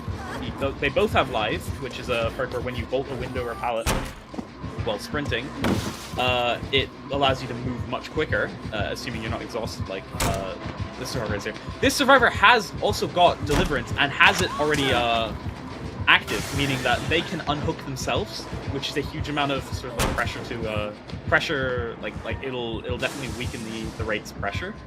I mean, I against guess the team. that's not really going to work though if the Wraith continues the Basically. like camping that they were doing before. They're kind of just going to counter that by standing Sort around of. invisible, waiting for them to unhook themselves. Really good 50-50 there once again from the survivor, but basically what can happen then is that while this survivor can wait till the absolute last second of their first hook state, while the other survivors can then all be focusing on the gens while the killer is basically just camping, and then that's probably going to guarantee at least 1.5 gens or something maybe done. It is currently not looking good for the survivors though. Yeah, I feel like they're kind of like floundering around a little bit. They're not really trying to go for the generators. They can't though. That's the thing is they're getting interrupted. See, like that, they're getting interrupted so quickly. That's They my don't even worst have time. nightmare. Like you're committed to that gen and you just hear that bell, just like right Yeah. behind you. And it looks like Bill Crowd is also about to get tunneled out of the game here. Although I think the Wraith is less concerned about tunneling now that they've got that first survivor out. Good body block there by the killer. So what the killer did there is because he knew that the survivor wanted to take that window. While invisible, he can't hit, but what he can do is he could stand in front of the window there, and so that the survivor couldn't jump through the window. Man, And, that is, And that if is the probably survivor, the you know most someone's frustrating there, thing but you can't see ever. him. You can see them. So the invisibility in the game isn't perfectly Like invisible. predator It's like, invisibility. it's like you can see there like a mirage or like a distortion where they are, but it is like that's quite a difficult thing to do sometimes to read where the survivor is gonna go, and right there he's done it again. Right there, yeah. But it looks like this is a much safer loop for this survivor, and the survivor is able to just kind of just run away using the live and dance with me, I believe is what they have there. They also have windows of opportunity, which is what's highlighting all the pallets and the windows around them. It allows them to kind of just see where everything is. Looks like the these two survivors are just going to focus on getting that heal up, which is once again, this is the Wraith's plan. This is what the Wraith wants. The Wraith wants them to be healing and not doing the generators, because then it means that he's more likely to stumble across them, but also they're not progressing. So the person who's under a time crunch isn't them. It's isn't the Wraith. It's the survivors now. So it's kind of flipped the game. Looks like Warmish Frog is going to go down again. I think they unhook themselves with Deliverance as well, which is unlucky. That's why they're broken. And you can see, like, by their name tag there, it shows like a healing crossing. It's a status effect that stops you from being able to heal, which is caused by them unhooking themselves. Now they're in second state. They're on Death Hook. And the strategy here for the Wraith is probably not to chase this ace, because this ace hasn't been hooked. Actually, wait, sorry, no, I think the ace hasn't been hooked yet, but the other survivors are also on Death Hook. So by pressuring these two here, you can guarantee a kill when you get a down here instead of just getting a hook. But it looks like the Wraith maybe not be doing that. Instead, it's just focusing on just distracting them. I think this Wraith has pretty much secured this game at this point. They've got so much pressure. Although they don't have Hex Rune anymore, so their slowdown perk is no longer in the game, so gens should be getting completed quicker. Looks like that is another hook state for this killer. Yeah, it's unfortunate now. I think all of the survivors were on a hook state. And they're all playing together right now. That's really bad, because if the survivors are all together, there's no spread pressure. So... And I could just kind of feel like the terror emanating off of them through the game. Yeah, absolutely. I mean, I would probably be quite scared here as well. They're kind of in... The Wraith model looks pretty gory. Yeah, it's almost like a futile struggle somehow. Yeah, it's a bit of a futile struggle. I feel like almost. Although I say that, this generator is now nearly done, and assuming the Wraith doesn't interrupt these two here, the Ace with Resilience, unfortunately he's getting interrupted, could maybe get that generator done quickly. Light pops here, absolutely just making miles on the killer there, just making so much space. If the killer decides to chase this, the Ace will probably go back on the gen, but it looks like the killer is chasing the Ace instead, which is not a good thing, but I mean, it's not good for the survivors. Killer, I think, the killer chasing anyone at the moment is fine, because they have two generators that have to be completed. We haven't seen Jane in a while, so I can only assume that Jane is probably on a gen. Unfortunately, it looks like a bit of lag there caused Ace to to not be able to throw down that pallet in time, which is just unlucky. They have no repair percentage on this gen. Yeah, there's they're no really repair behind on it. But Jane is currently in the basement, which I'm not sure why they're doing that. Maybe they're hoping that if the rest of the team dies, they can sit in the basement. Yeah, they're waiting for the hatch, but I'm not too certain. I mean, it looks like the Wraith's a little bit unsure. Okay, they found. They found a target. This is not looking good. I think they might just lose here. In all honesty, unless Jane can rush for that unhook, I don't see them winning. Unfortunately, the survivor wasn't really looking too well. Once again, same thing with the invisibility issue, and has then kind of run straight back into the killer, and is now dead on hook. So that is second player out of the game here. If these two escape together, I think it's still technically a survivor win. However, it's not looking likely. Both are dead on hook, and the Wraith's already found them. So unless one of them can pull out the most amazing sort of loop possible here, I'm not sure they can win this.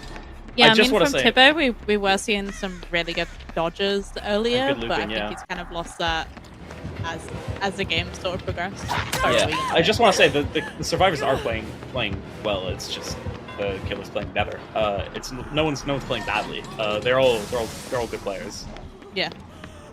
This killer just really knows how to play Wraith well, and has a really good build for this. And honestly, if they are terrified, I don't blame them. I'm in solidarity with them on that. Yeah, it is. Yeah. I mean, it is terrifying playing against the Wraith. The Wraith is one of those killers that's just like, because they can hide their terror radius. Yeah. You can get jump scared so badly. It's like playing against Scratch Mirror Myers, which turns Dead by Daylight into an actual horror game. Yeah, and I feel like that gives him a real advantage. Like, not just the invisibility, but just adding an extra layer of horror to an already really scary game. It's such a huge advantage.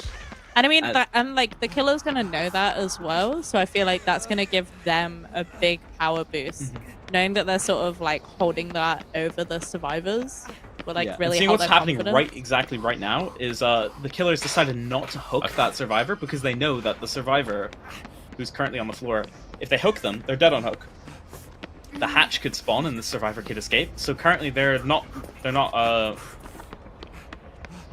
looking for this survivor here so they can get, and they found him. Yeah, So that It's all she should wrote, be the surely. game, I believe, unless one of them has like unbreakable or another perk that can. But it doesn't look like it. It looks like the survivor looks like has it's given gonna- up. The only thing that could possibly happen here is that Jane happens to just stumble across the basement, or sorry, the hatch, which is always possible. But it doesn't look like that's very likely here. Yeah, No. the Wraith has found them. Yeah, That no. is game. Very well played by the Wraith here. Wow, Really yeah. knows how to play Wraith, and that's a bit of a weird angle in the Wraith. It looks like his body is disconnected. Really making this a horror game right there. But yeah, well played to everyone there. I mean, I think the good thing is this person's not going to be able to play Wraith Yeah, for the that's rest true. of the rest of the night. That's a one game of Wraith tormenting survivors. That's changed my rating on how I thought the teams would end up. I thought Freddy Krueger's Dream Team would come second, but it really looks like Ducks by Daylight is well, at least they're. Do we have an underdog? Sorry, Do we have an underdog? we might have an underdog here. Excellent. Assuming that their survivors are as good as their killer, we might have a. Well, I mean, I'm pretty certain that secures them a win regardless. And getting all the kills as the killer in this just gets you such a huge advantage It in terms does. of the amount of points, doesn't it? And if I'm correct, I might be wrong, but I'm pretty certain the killer getting a 4 kill. Is it the same? No, I think it is. It No, is it's the same more. now. It's more. It is more. Okay. Yeah, so you get 8 if you're the killer, and you get 6 if you're the 4 survivor. Yes. So yeah, it is actually. So yeah, that's kind of a benefit because the killers. Oftentimes it is actually, I'd say, much more difficult to play a killer than it is to play survivor because you're playing on your own. Also, a team of 4 really good survivors will almost always win against a good killer. So having having that sort of benefit for the killers is good, and I think it helps, and I think it's justified. All I'm saying is the bit where one of their guys went to the basement and hid in the locker may not have been the meta play for Dead by Daylight. 100% what I would have done. The In that David situation. It was a good play. I mean, think it's in there's- life. There's a survivor called David as well. It might just be you. Although I think that survivor is supposed to be one that would start bar fights and stuff. So Yeah, maybe not. I feel like you'd play Dwight if you were in the game. That's the survivor that's stereotypically always in lockers and hiding. So Nice. Well, that was a really exciting round. I was genuinely like, my eyes were glued to that screen, just praying that one of those guys would get out. So hopefully the next round is going to be just exciting. But first, we're going to go to a quick break so we can, so everyone can kind of like calm down, get their nerves back in place. get ourselves right. ready for the next round. Yeah. So we'll see you all after the break.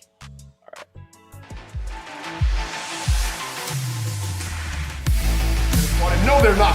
Super with the threat and OnlyFans are putting on this round of Everyone, if you hate snakes, then this snake will end it here for you. Double kill points from Kyrie on the back of this fight. Cancel fight before the cheating.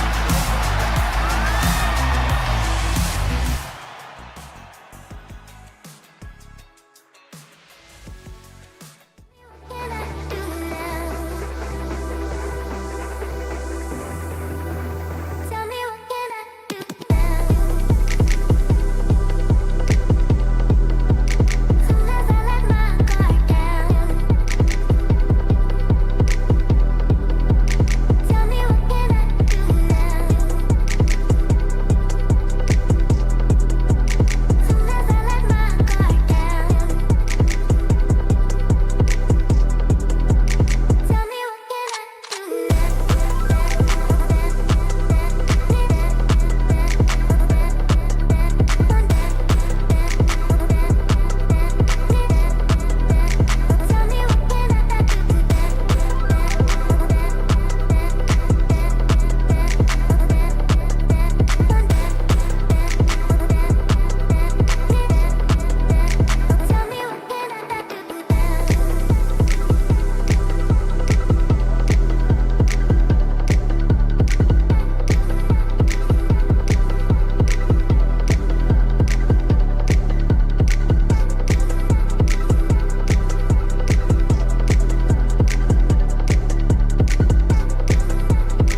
I don't wanna fall for you, oh no.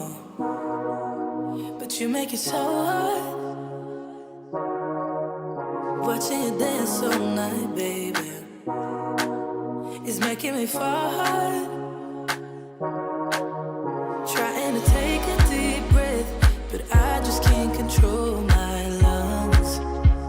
Ooh. Trying to hide my cold sweat, but I just keep on talking in tongues. It's a funny situation that I got myself into. I can't help my own frustration, 'cause I think I like it. I think I like it. Got nothing to lose. 'Cause I think I like it. Tell me if you like me too. How can you move the way you do? It's making me crazy, yeah. You're moving just like you own the room. Make it look easy. I wanna take you away to somewhere we can be by ourselves. I see you looking my way, so maybe it's not all in my head. It's a funny situation that I got myself into. I can't help my own frustration, 'cause I think I like it. I think I like it. Got nothing to lose. 'Cause I think I like it. Tell me you feel like we do.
because I ran away, because I ran away.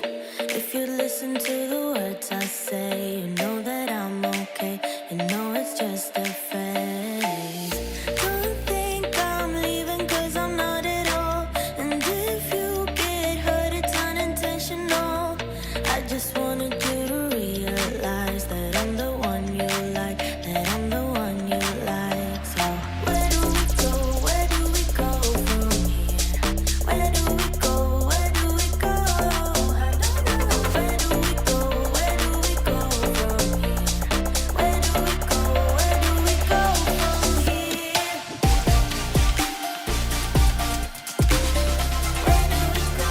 Where do we go from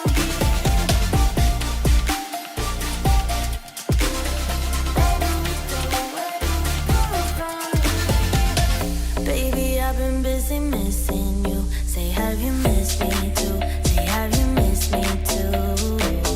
Was this intermission good for you? Yeah, was it good for you? Or are you just confused? Don't think I'm leaving cause I'm not at all. So if you get hurt, it's unintentional. And I know that what I did was typical. I just needed time to show you what you got. So where do we go? Where do we go from here? Where do we go? Where do we go? Where do we go? Where do we go from here? Where do we go? Where do we go from here? Where do we go? Where do we go from here?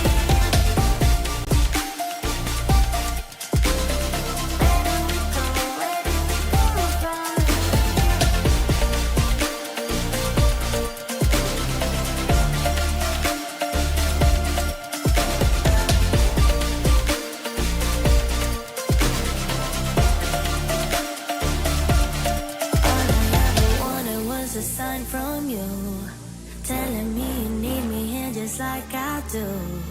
All I ever wanted was to make it through. Tell me, how about you? How about you? So where do we go? Where do we go from here? Where do we go?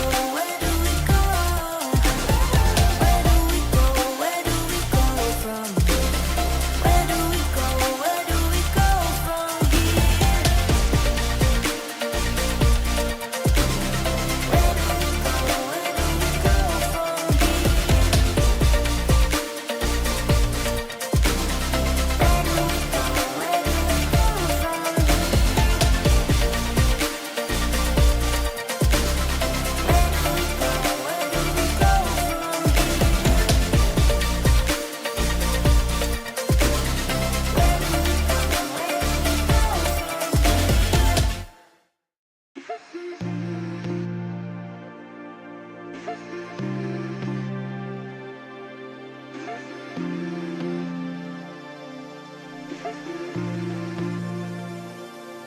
You say you love me, say you're thinking of me, but you're just lonely.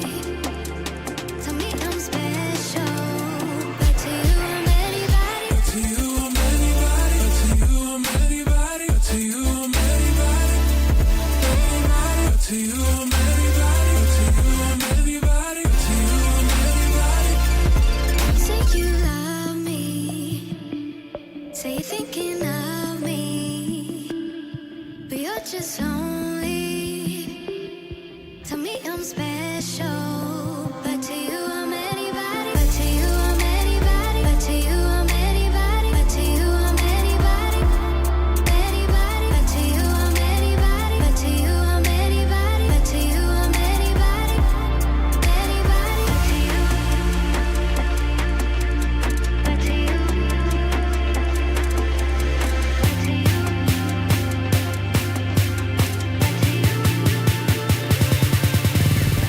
To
Hello, and welcome back to the Spring 2024 University Esports Dead by Daylight Fan Favorites Tournament. Now, I know we've been gone a little while. Unfortunately, we had a few issues, but don't worry. We are now going into round 4. I'm really excited. Are you guys excited? Very much so. I mean, we're going to be spectating the survivors from the University of Sussex team, the Fog Sharks. It's kind of like watching your children grow up and then get chased by some crazy murderer. But I'm very excited to see how they do, and they are up against the favorites to win, so it's going to be quite a scary match here. Now, looking at the killer, playing very meta perks here: Scourge Hook, Pain Resonance. I believe those other perks, there's quite a lot there. I have to kind of like go through and look. Ultimate Weapon, allowing you to when you open a locker, you can cause any survivor that's in your terror radius to scream and reveal their location to you. Has already found Rookmane here and is already starting on the first chase here, playing the Executioner, the Pyramid Head from Silent Hill, I believe? Yeah. Yes, Silent Hill. Yeah. So looking at this build here, it's very meta. Like every single one of the perks is kind of like right up there in the meta. So this is going to be a game where I think the killer is going to be focusing on trying to get as many hooks as possible, even if it's not tunneling a single player out of the game. I think they're just going to try and get everyone hooked as many times as possible, because a lot of their perks will benefit from that. So, for example, Grim Embrace, which is just gotten its first stack from that hook. Every time a survivor is hooked for the first time, Grim Embrace gains a token, and 1 to 3 tokens will block all generators for 12 seconds. So now all generators have just been blocked for 12 seconds. And then at 4 tokens, that perk will then block all the generators for 40 seconds. So once he's gotten a down and a hook onto all the survivors, that's going to slow down the game rapidly. Also, Scourge Hook, Pain Resonance, which causes the generators to explode. The most progressed one will explode by 25%, which is very, very another huge slowdown perk. I imagine it's going to be difficult to even get more than sort of like 1 or 2 generators done in this game. Has already gotten Corruption onto RMD there as well, which means quicker than hooking, I think. When Rookmane was being hooked earlier, I noticed that the killer was focusing a bit on the ground, like that. Their field of view is mostly on the ground. Is that a strategy, or is that just? Was it when they were just being picked up, or? Yeah, so after they just- pick them up, yeah. Yeah, was it to like avoid the struggle? I think it was more to avoid potential of getting either flashbanged, or if the survivors had a firecracker or a flashbang. I think they might have been able to throw that down on the ground, and the killer would see it first and be able to sort of snap their head up to avoid getting blinded. Right.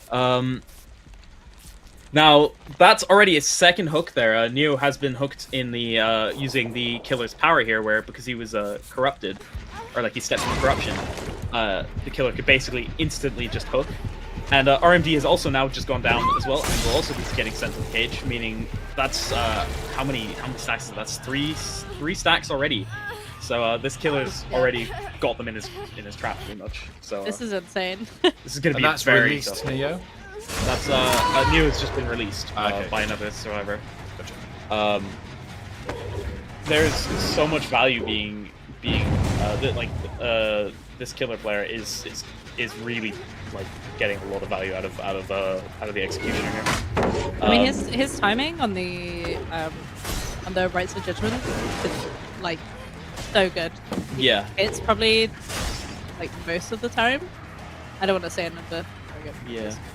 Well, I mean, on this team currently today, we do have 3 very, I would say, pretty adept loopers, but I don't think they don't even stand a chance against this killer. First generator is possibly about to pop. There goes first generator. Okay, they've gotten 1 gen, but that's Neo already now onto their death hook, and other generators are all getting blocked because of that, because of the hooks, and I think he was probably hooked on Scourge Hook there, so that's going to have significantly reduced the progress of. Oh, hey, we've the got a team. Nancy there. We do have a Nancy there. RMD playing my favorite character to play, so glad to see that. Playing a another looping build once again. I think that seems to be the strat for this team. Is just going to be having as many people available to run the killer as possible. Looks like they've waited out that Scourge Hook Pain Resonance, or was it Scourge Hook Pain Resonance? No, it was a different one of the killer's perks there that blocked that generator. And is now hopefully going to be able to finish that generator while who's running? Who's running the killer right now? Rookmane, sorry. Rookmane is looping the killer. There goes that generator. That's 2 generators done. That's actually really good for this team. They've gone 2 generators for 4 hook states, which is, it's not ideal, but I mean, up against a killer of this sort of caliber, it's pretty big.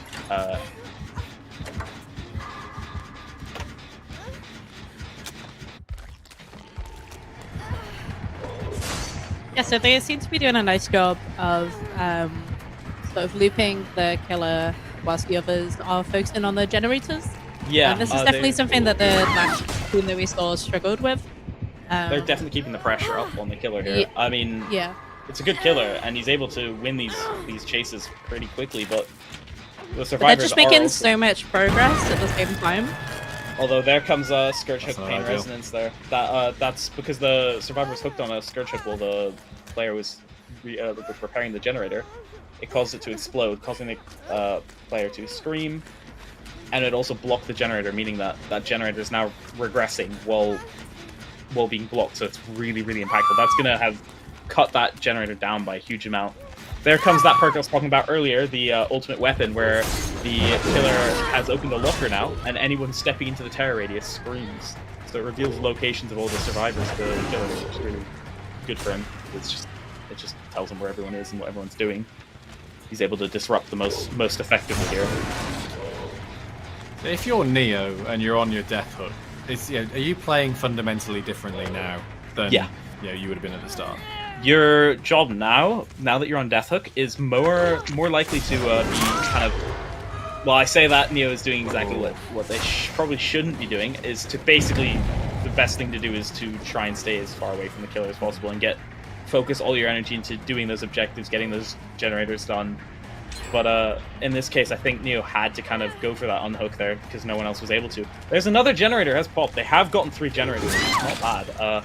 RMD is going down again. I'm not sure what hook state RMD is on here. I think RMD is was on Death Hook, too. so Yeah, Death Hook. this is the first player out of the game. Wait, no, RMD Decisive Strike. Using a perk that is less did they get common loose nowadays. there? It's just there's so many more sort of like they've nerfed the perk so many times and reworked it. But it actually came in clutch here and it was valuable. So that's really good for them. Now, the ideal target for the survivors is to be chasing Hayes, as he has no hook states, or Rookmane, who's only got 1 hook state here. RMD and Neo should just be kind of trying to play safe and get those generators done. Yeah, absolutely. It looks like RMD is doing exactly that right there. That generator is going very fast because of that resilience. Because they're injured, they can repair the gen much quicker. But it does seem to be possibly getting interrupted. They seem to be keeping quite good communication Yeah. between each other. Sort of like, hey, I'm being chased, and getting everyone else to scatter. The So survivors they're are kind actually of forcing the killer to tunnel on the survivor. And the survivors are actually in a really good position right now because they're now on their final generator. I know there was another generator with a decent amount of progress, and the killer's just hooked Hayes, that's their first hook. The only problem is that now that they hooked Hayes, that means that then they have gotten all of their stacks on Grim Embrace now, meaning that all the generators are currently now blocked for 40 seconds, meaning that the survivors have to do nothing but just play safe and hide. But because the killer has that ultimate weapon perk, ultimate weapon ability, they can kind of almost like find where the survivors are really quickly. Really good idea on dropping the pallet early against this guy. I wouldn't want to take a 50-50 against this killer. Yeah. And then, they're doing a really good job of keeping their cool, thinking through what they're doing. Like, they're not just irrationally making decisions here. They're making really calculated decisions. Like, they know they're up against a tough opponent, and they're playing what feels like probably at their best. Yeah, I think they're playing really, really well here, and they're respecting the killer as well, which is especially up against a good killer like this. Yeah, and it's so easy when you're playing against someone that you know is a tough opponent to get freaked out, get nervous, make silly decisions. You're trying really hard. And it's really impressive to see them like think through what they're doing so much. Yeah, this is also kind of good that they went for Rookmane here, because Rookmane is once again a not dead on hook. But the only problem is right now, fortunately, it looks like the survivors are not actually working on a generator. But once the reason that Rookmane went so far with Rookmane to hook there is because that's a scourge hook, meaning that generator that they were almost done has now gone back 25% again. But fortunately, because no one was on it, they didn't scream, no one screamed or anything, so it's okay. No one's been revealed, and they can play a bit more immersed now. Again, that's another, like, you can definitely tell that the survivors are thinking this through. Again, not just trying to rush this generator. Like, they know what they're up against. They're taking their time. They know what this guy is trying to do to them, and they're trying to counter that as best as they can. Yeah, absolutely. And it looks like they've gotten the unhook off. Now Hayes really needs to be the one to loot this killer here, unless someone is able to comfortably do it.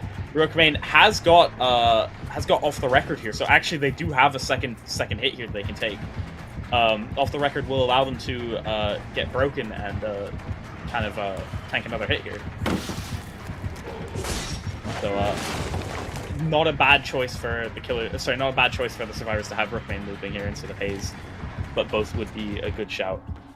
We're just kind of hoping that this pressure will get that generator completed, but it looks like Killer is going to interrupt the generator there. Good dodge by both survivors there.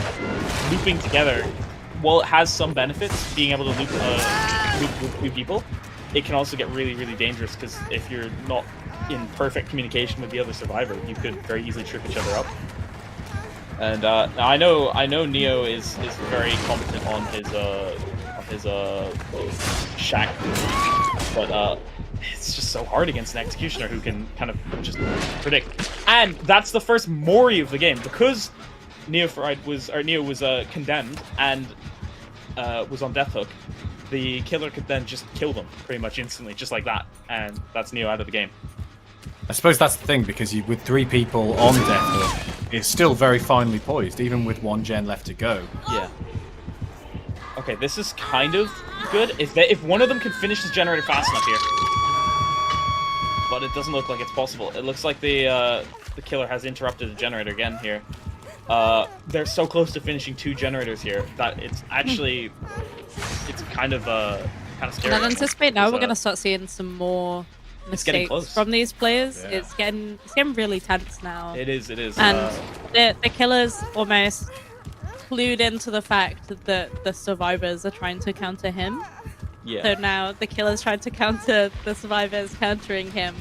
It's really interesting to watch. Like, it's so cool to see some really amazing players up against each other.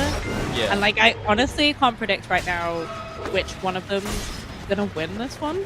I feel like the game has slowly been sliding more and more into the survivors' favor as the game progresses here. Although that kill onto Neo has kind of really impacted them quite a lot here.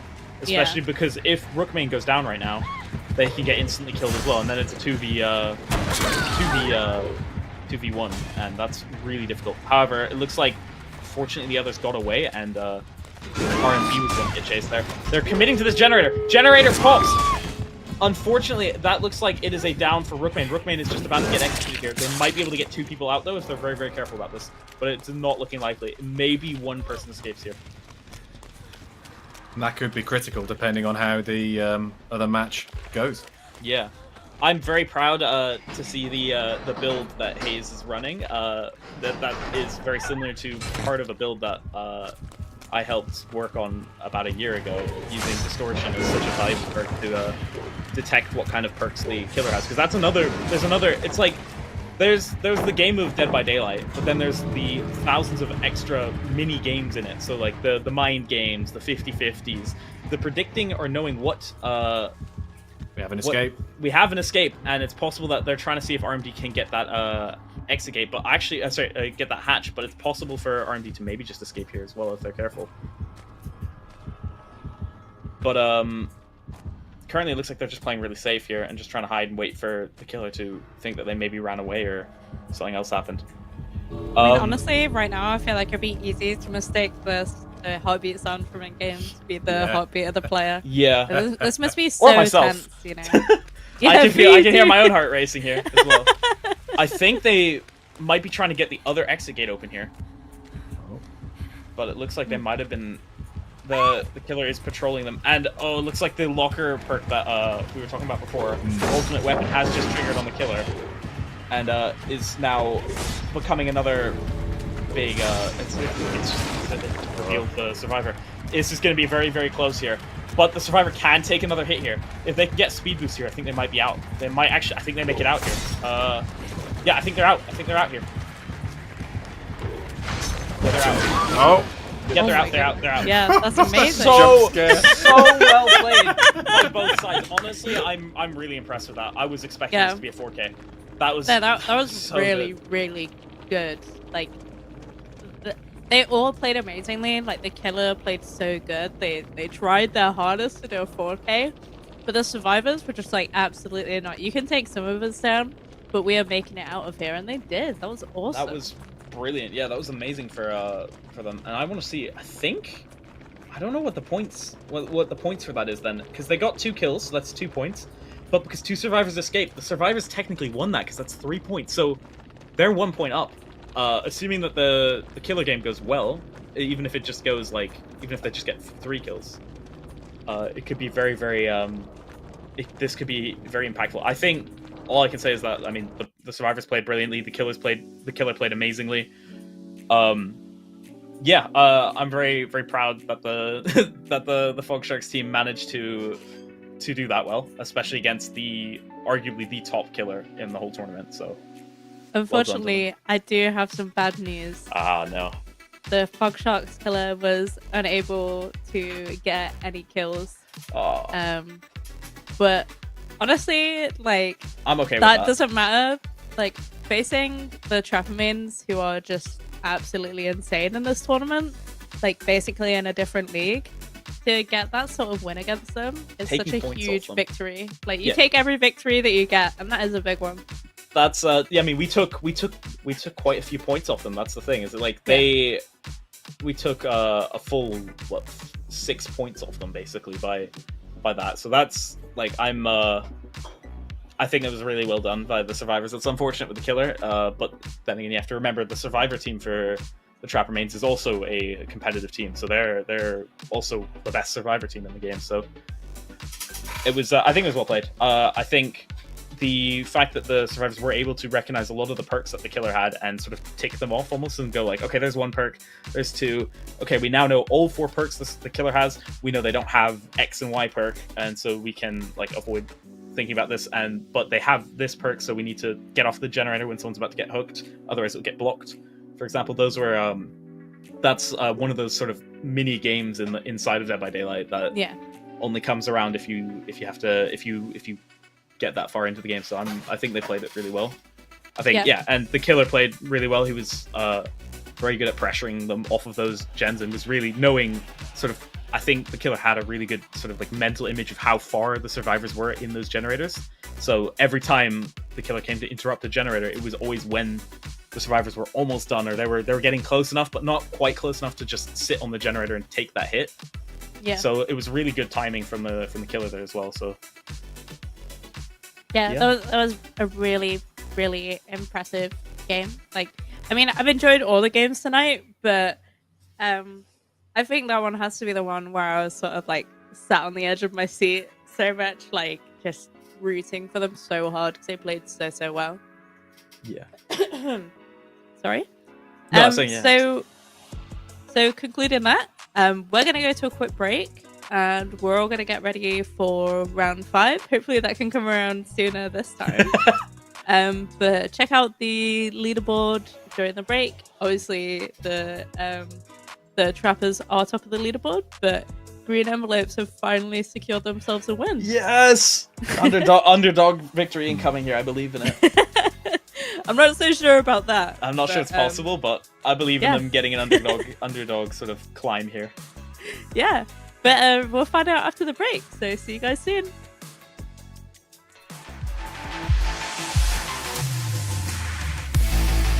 No, they're not. Super good. OnlyFans. We're on this round of Everyone, if you hate snakes, then this snake will end it here for the double kill point from Kyrie on the backside of his fight. Cancel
because I ran away, because I ran away. If you listen to the words I say, you know that I'm okay, you know it's just a phase. Don't think I'm leaving cause I'm not at all. And if you get hurt, it's unintentional. I just wanted you to realize that I'm the one you like, that I'm the one you like. So where do we go? Where do we go from here? Where do we go? Where do we go? I don't know. Where do we go? Where do we go from here? Where do we go? Where do we go from here? Where do we go? Where do we go from here?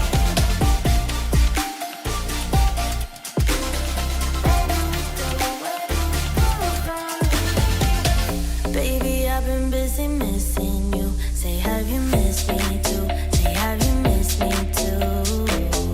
Was this intermission good for you? Yeah, was it good for you? Or are you just confused? Don't think I'm leaving cause I'm not at all. So if you get hurt, it's unintentional. And I know that what I did was typical. I just needed time to show you what you got. So where do we go? Where do we go from here? Where do we go? Where do we go? Where do we go? Where do we go from here? Where do we go? Where do we go from here? Where do we go? Where do we go from here?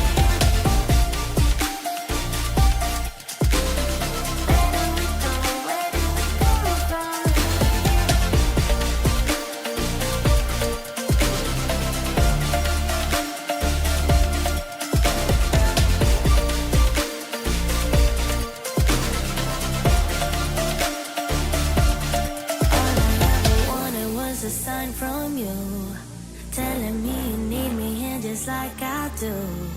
All I ever wanted was to make it through. Tell me, how about you? How about you? So where do we go? Where do we go from here? Where do we go?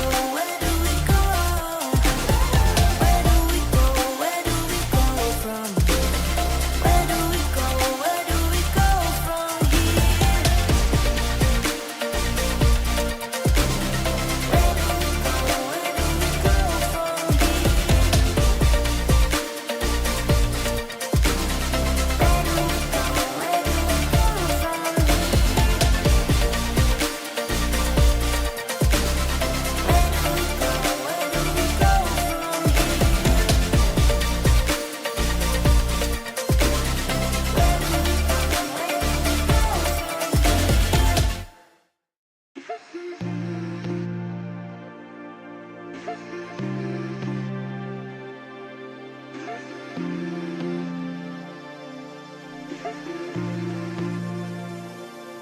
You say you love me, say you're thinking of me, but you're just lonely. Tell me I'm special, but to you I'm anybody. To you I'm anybody. To you I'm anybody. To you I'm anybody. Anybody. To you I'm anybody. To you I'm anybody. To you I'm anybody. You say you love me, say you think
No, they're not. Super with the threat and OnlyFans are putting on the big round of Everyone, if you hate snakes, then this snake will end it here for the double kill point from Kyrie on the back of his fight. Cancel the fight before we can see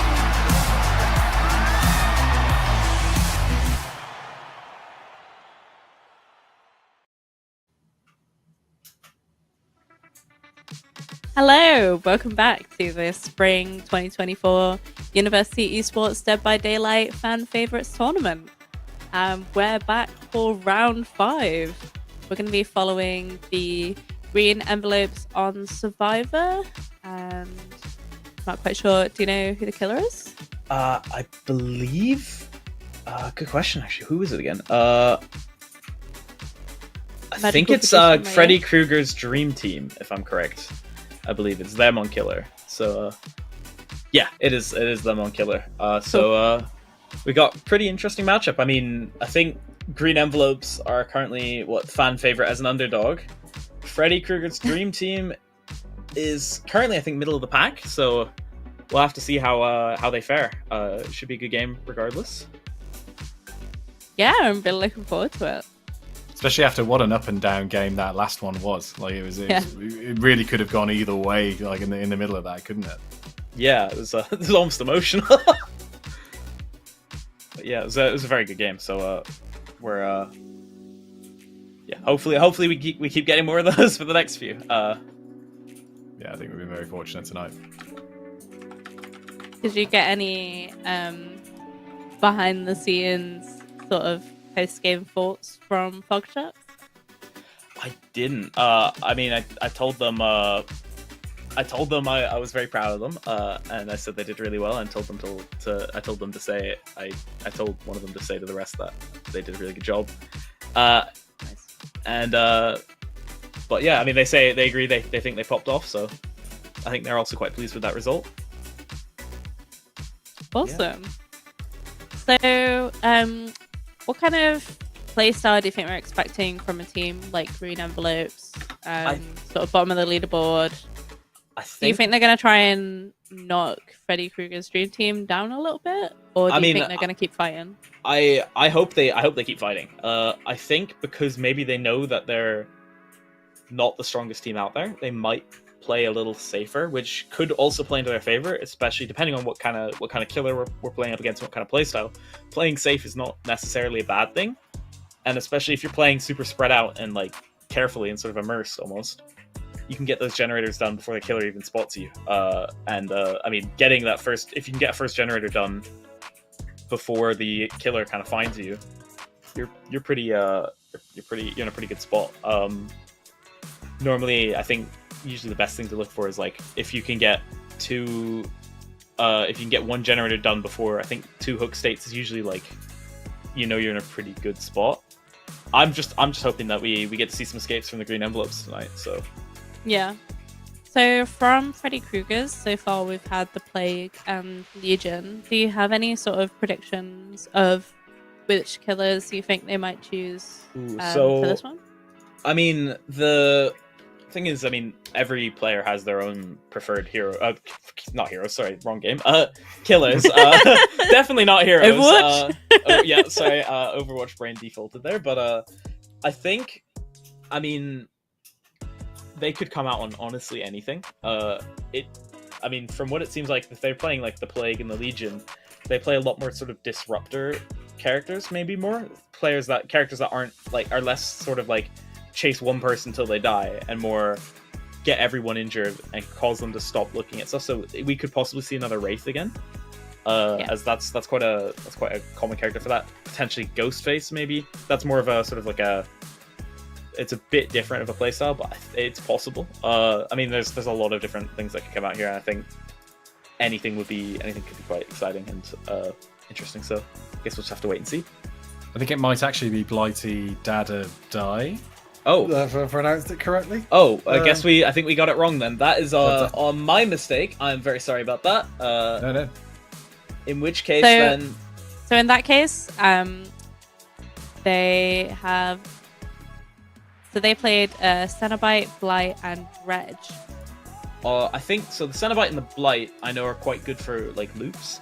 I'm not sure about the Dredge. I haven't played much of the Dredge, but we could possibly see like a Nurse come out maybe. We could also just see something completely out of sort of left field. We could see a Chucky play, maybe. I mean, I don't think we've seen a single Chucky so far in the tournament, so that could be kind of cool. There hasn't been a Chucky in the tournament yet. But yeah, we could see anything. I'm not sure yet. So I've not played on a while. So Chucky is a doll, right? Yeah, is a very interesting character to play. So is the Chucky doll sized or is it man sized? The Chucky is doll size, and so you see this tiny little thing, and it can actually Chucky can crawl under pallets and stuff. It's quite a character. Hold on. Killer, Yeah. if you're listening, that I forgot the team name. Daddy Blight blah blah blah. Anyway, yeah. I'm so sorry. I forgot your team name. But whoever the killer is, please pick Chucky. I need to see a tiny little doll man running around terrorizing people. That would really just make my day, my week, my whole week would be made. It makes you wonder though, like, would you rather be trying to escape like 10 Chucky-sized Wraiths or like one Wraith-sized Chucky?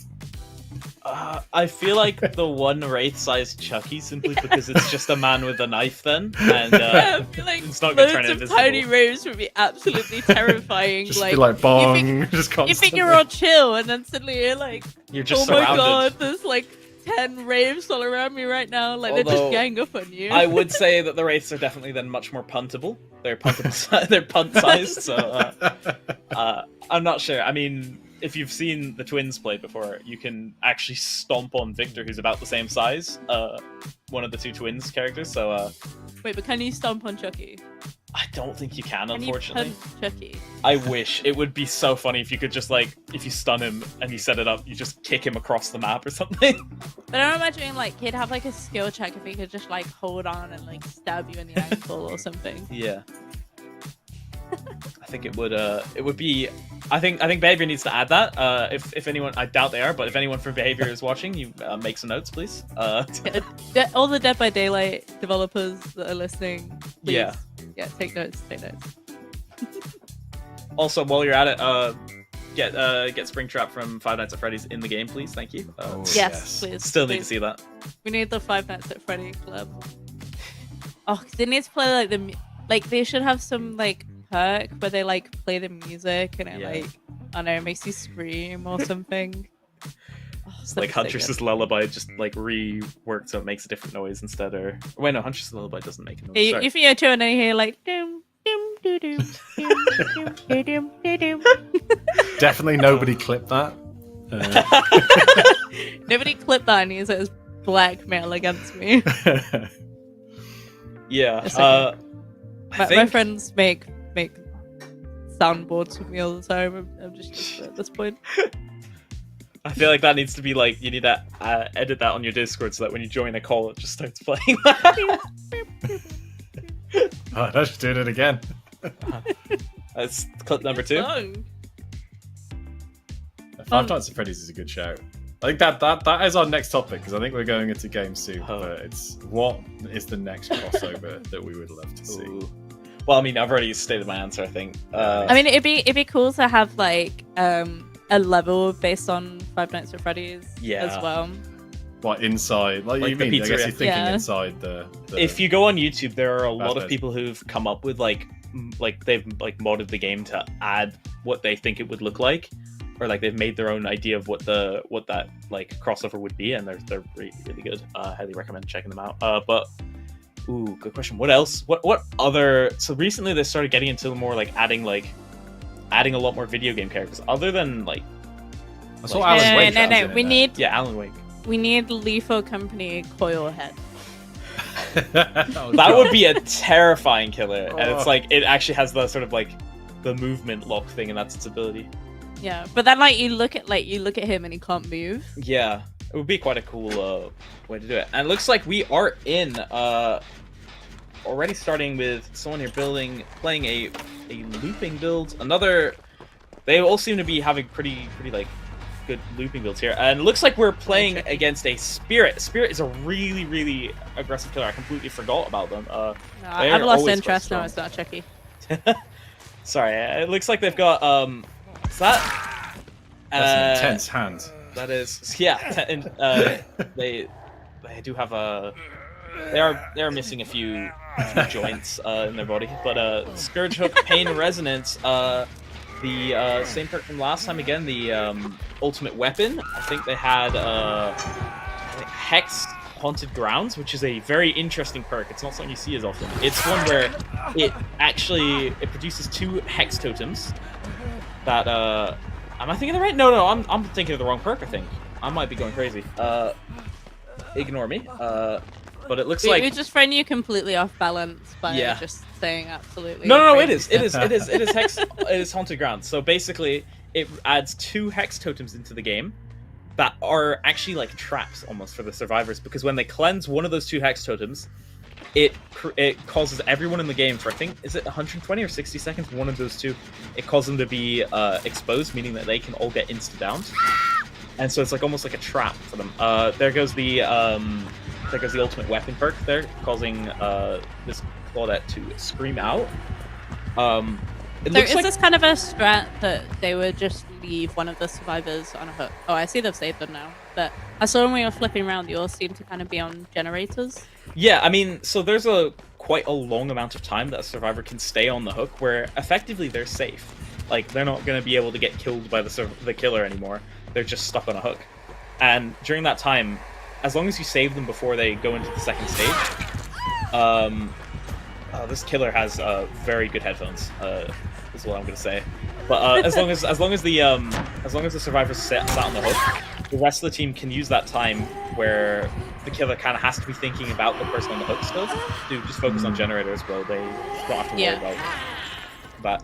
So the Spirit ability, for those that don't know, is basically, I think it's like a phase walk, I think, sort of, so where they channel it for a few seconds and then they turn invisible, but their like body stays where it is, and they kind of travel around invisible. They can't see the players, the survivors though. All they can do is hear for like sounds. I think they can see scratch marks and they can see blood pools, and they then can like come out of invisibility and immediately attack. So it's quite an aggressive build. So yeah, you're basically just going invisible, turning your headphones up as loud as they possibly go. Pretty much, yeah. I mean, here's the phase walk in action there. It causes them to move much quicker as well. And managed to get the slip up on that Claudette there, who was looking behind them, thinking that the killer was still behind them when they just cut through the middle there. So I guess this could be quite a difficult killer to play, because you kind of have to predict where they're gonna go, right? 'Cause you can't see them, but you want to use that speed burst. It's definitely got a decently high skill floor, but also a very high skill ceiling in terms of if you can. If you have like really good hearing and you have enough like game sense to know where survivors might be playing, you can definitely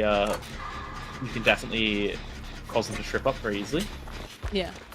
But at the same time, if you don't know exactly what you're doing, survivors can just stop moving, and then all of a sudden, or they start walking, and all of a sudden you can't find them anymore unless you really know where to listen. See, this killer knows, has really good headphones. I can tell that because they didn't exactly know where that survivor was, but they heard them around there, so they appeared to check where they were. So they're able to either they have really good headphones or they're very good at predicting. A good run there by the I think that's a Vittorio. I think that's the name of the character that survivor was playing there. But they did have to waste a very valuable pallet there. I think that's a very safe pallet. But and they do take a hit here. Hopefully the pressure is up on the rest of the team. Currently, it looks like it's 3 hooks for 2 generators, which is really good for the survivors. The survivors are doing really well. So we might be seeing that underdog sort of shining through here again. Really good pallet stun there onto the cowshed, which is probably one of the strongest pallets in the game, or like in the map. This specific pallet right here is very safe. But once it's down like that, as long as the killer doesn't break it, they can continue to play it. And it looks like actually this survivor is very competent at sort of tricking the spirit here. And it's almost like baiting them to look the wrong way. when he trapped him with a pallet, it was almost like he knew exactly that was where he was gonna win. Like, haha, you activated my trap card kind of thing. Yeah. 1 gen left as well. Parasite Buy is carrying right now. This is a crazy. I think they've looped for at least 3 gens right now. Unfortunately, they lose the 50-50 there, and they do go down. But I mean, this is like what? That's their second hook. They're There good. we go. They're good. That's all the exit gates out. Adrenaline, or not adrenaline. Sorry. I don't actually know what that perk's called. Running there. And Do you think they're gonna try and save Parasite Bite? Or absolutely. Do you think, Yeah, they're all healthy. If they can get this, they have everyone alive and they're all healthy. One survivor can go for the save, and the others can either body block or they're gonna heal. There goes that. There comes the ultimate weapon out again, revealing their location. Spirit is currently trying to get up onto that high ground there, where they can get to the Claudette, who's pretty safe there. Unfortunately, the Claudette was slow on that vault and got hit. They might go down here. Unless the other survivors, yeah, they're on their death hook. Unless the other survivors can do something. That was a really good double back. Actually, completely tricked the spirit right there, and then caused the other survivor to get on it. Exit gates opened, and there's both exit gates are open now, and because of the fact that there's 2 healthy players here, I think they might all get out here. As long as they don't mess up right now, we're good. Unfortunately, that is a down. It is their first hook though. And they might be able to get out of here. They can just reset here, heal up the Claudette, and reset up. The Claudette's already self-carrying. Right there. Pressuring the killer out of the out all the way over there. I think they're out. I think they're all out here. Yep. They're all out. They're all out. Because he has borrowed time here. I think, or not borrowed time, but he has the community. I think they're out. They're all out. Wow. It's just Parasite Buy left. Wow, that was actually really well played. Incredible. That was so fast. Well done. That was a smash and grab. Survivors. It was. I think that's actually. Yeah, that was really well timed. Like you could tell that was very calculated from the players. Again, like the last survivors we saw, just you can tell that these guys are really synchronized. Like I'd assume they probably play together a lot, or just have a lot of experience playing Dead by Daylight. Yeah. And Especially, yeah, they definitely, Parasite. yeah, especially like Parasite Bite, like with all of the trickeries that they were doing, like with that palette. Yeah, they were really very good at looping. Honestly, I think they carried there a bit, but I mean they all played really well. And I mean the Spirit did definitely win a couple of those 50-50s. I think it was just unlucky. Honestly, a lot of 50-50s do come down to kind of luck. And if the survivor just happens to just be luckier in those 50-50s, then you just don't get any value, and it can happen. I think it was good. I think yeah, well played to everyone. Yeah, I think this is the first time we've seen a person play Vittorio in this. So we still haven't seen that Nick Cage. I'm a bit disappointed about that. I can't lie, but And there was no tricky, which I'm very disappointed about. yeah, Do better, killers. Impress me. we're gonna have to probably ask for that in the next game. Maybe we get production to request a Chucky game. Possibly, Yeah. might be possible. I'm gonna We'll get see. esport Omni Omnum. Yum, yum, yum. Anyway. Okay, I think that's enough. I think we should go to a break and get ready for this final round. Find Yeah. out who's going to be coming in these top places. Stay tuned.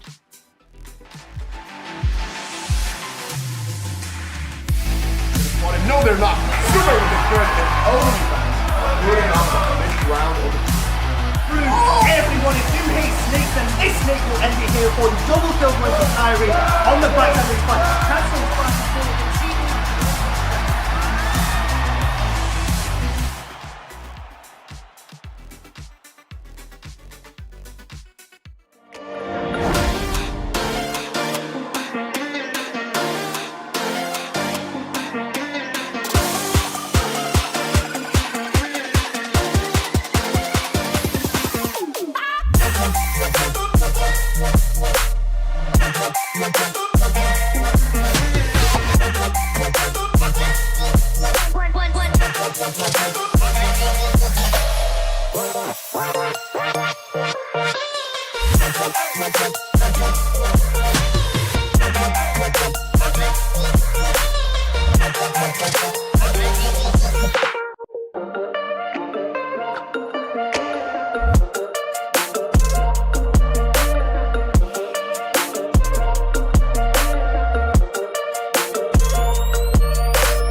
must think that I'm a restless case because I ran away, because I ran away.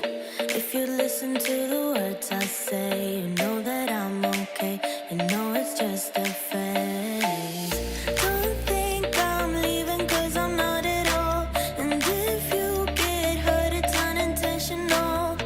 I just wanted you to realize that I'm the one you like, that I'm the one you like. So where do we go? Where do we go from here? Where do we go? Where do we go? Where do we go? Where do we go from here? Where do we go? Where do we go from here? Where do we go? Where do we go from here?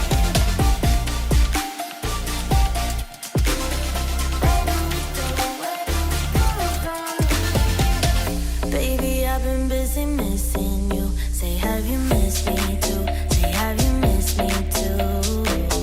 Was this intermission good for you? Yeah, was it good for you? Or are you just confused? Don't think I'm leaving 'cause I'm not at all. So if you get hurt, it's unintentional. And I know that what I did was typical. I just needed time to show you what you got. So where do we go? Where do we go from here? Where do we go? Where do we go? Where do we go? Where do we go from here? Where do we go? Where do we go from here? Where do we go? Where do we go from here?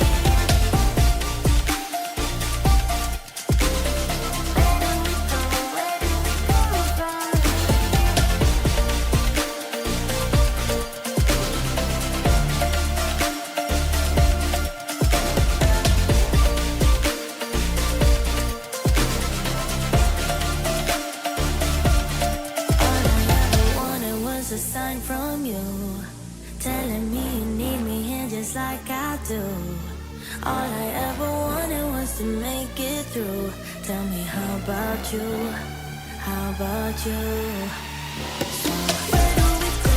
Where do we go from here? Where do we go? Where do we go?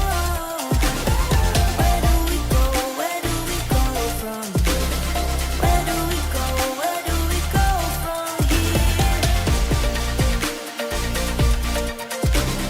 Where do we go? Where do we go from here? Where do we go? Where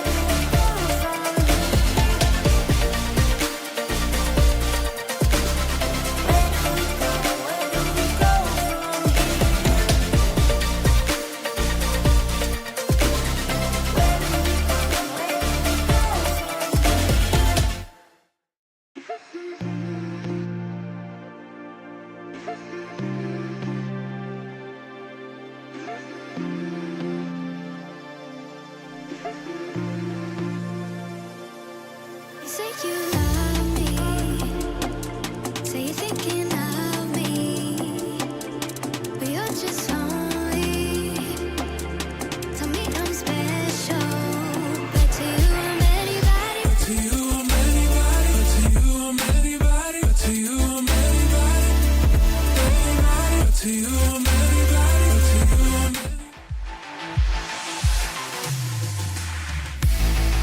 No, they're not. Super good and only fans. Moving on to this round of Everyone, if you hate snakes, then this snake will end it here for the double kill win for Kyrie on the back of this fight. Cancel fast forward and see.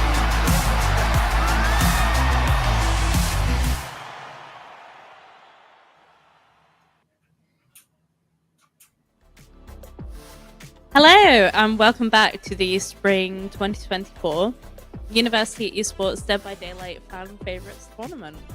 And we're back for the final round of the whole tournament.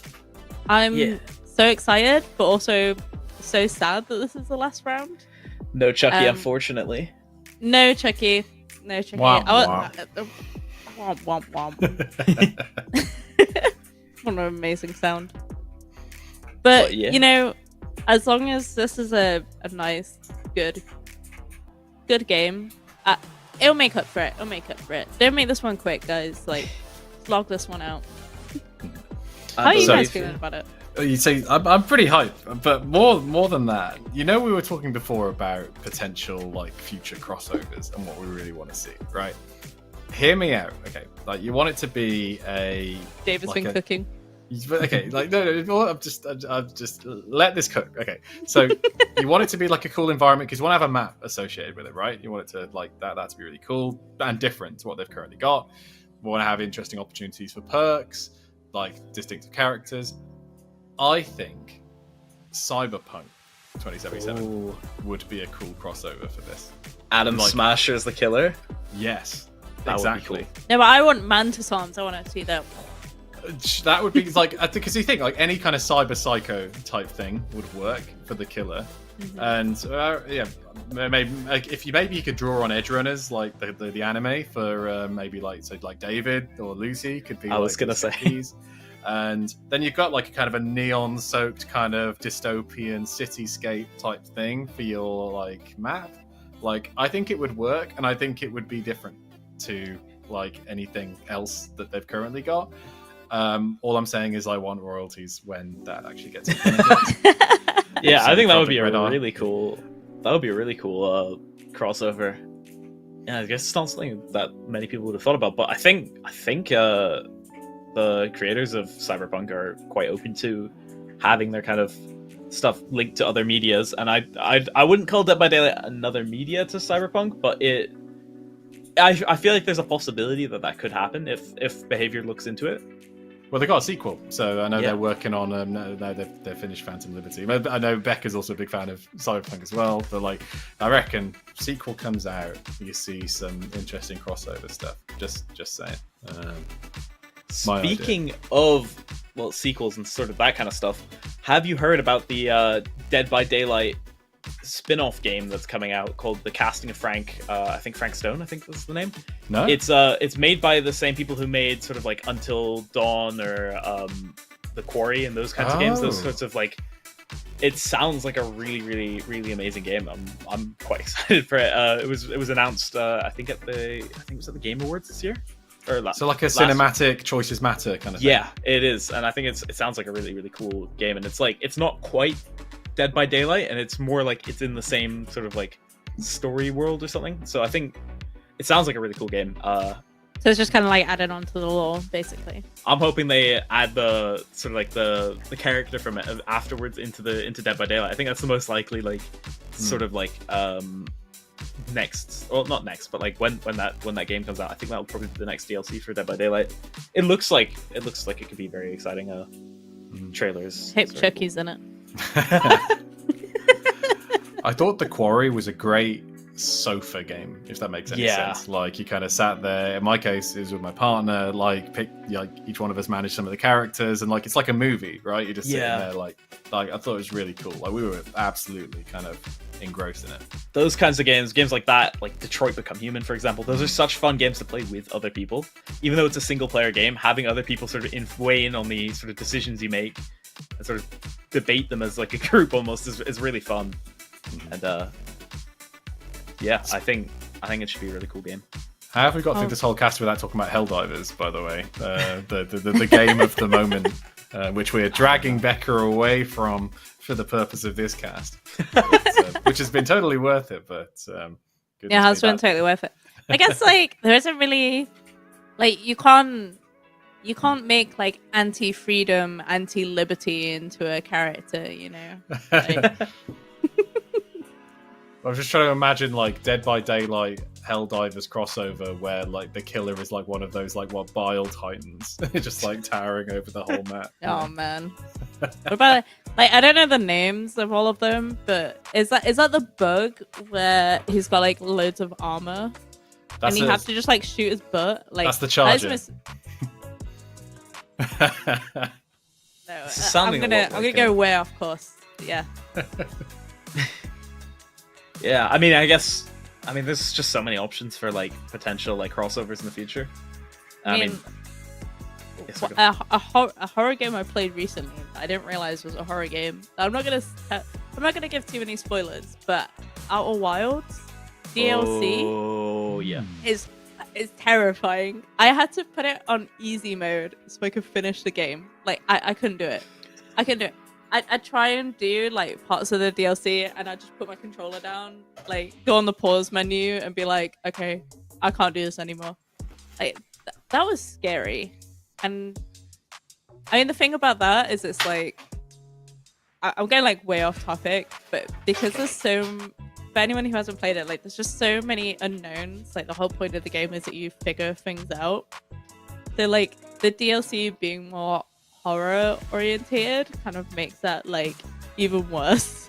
Because like because it turns from like discovery being fun to like, am I just discovering I'm about to get like killed by something? It's a whole different kind of discovery. Yeah. And especially when like someone like me that's such a wimp and you really want to finish a game but you're just too terrified to play. Yeah.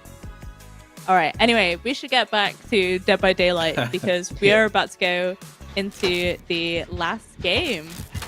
All right, and it looks like, yep, it is going to be the Cenobite or Pinhead from Hellraiser.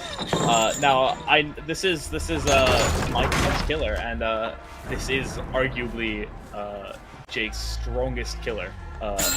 So it's such an oppressive killer because you can just stop someone from being able to play, like, to run and move with just your ability. And there we go. As I was saying, first hook, pretty much. And as well as that, attempted flashlight save there. It was unfortunately not a good angle for that. And it looks like they're working on the box, which means that they are stopping the chain hunt progression, which is the big thing with this killer. Is that if you don't solve this box that Mike Thomas is currently holding right there, it will cause a chain hunt to begin, where everyone gets chased by those chains that slow them down continuously for ages, and it really can stop the entire game. It can grind the whole game to a halt. But because of the fact that the killer is now chasing really aggressively this Meg, they might a chain hunt might start, and it might slow down the whole game here completely. There we go, and that's the down. Did they solve That's a horrible way to go, like, so helpless. Yeah. I mean, like, what's kind of like the counter to this killer? Like, there is none. That's the problem. Or at least, as far as I found, there isn't many counters to him. It's solve the lament configuration as fast as possible, or like keep the chain hunt on like half level and be prepared to just loop. He's a very hard killer to beat. There we go. The famous voice line. As he's teleported to the box, is now chasing the Ada here. This killer's so good at like pressuring multiple different characters at once. There we go, hits a chain hook onto Ada, and is looping her around the middle here. They do have a boon set up. That's what that blue totem is there. That was the boons I was talking about before. That I was expecting to see some of. I believe that is boon Shadow Step, and it stops people's scratch marks from being seen, but the killer has just spotted the boon, so I think he's just snuffed out that boon totem. So he's now aware that they have boons in the game. That's a sort of a thing for now that the killer knows that. It's another thing to know. And that was a head-on stun just there. That was that perk I was talking about earlier when we were saying like, is it a good idea to hide in a locker? That perk is the one where you jump out of the locker and stun the killer. So we're getting to see some pretty unique perks here. Looking at the build that the killer's taking here, Scourge Hook, Pain, Resonance. I think that was Barbecue and Chili, and I think that is that Overcharge or Jolt? I can't remember exactly, but it's a lot of gen slowdown. Gets another hit off onto this killer. Onto the survivor, onto Simple Game, and is I'm not sure what the survivor was doing just there, but gets second hook onto that survivor there, which is huge, and it looks like Chain Hunt is getting close to starting, and they haven't picked up the lament configuration yet, but they're very close, and so is the killer, meaning that this could get really dicey really fast here. Ada is going to go for the unhook here. Meanwhile, they do still have Steve pressuring those generators. Hasn't even been interacted with yet.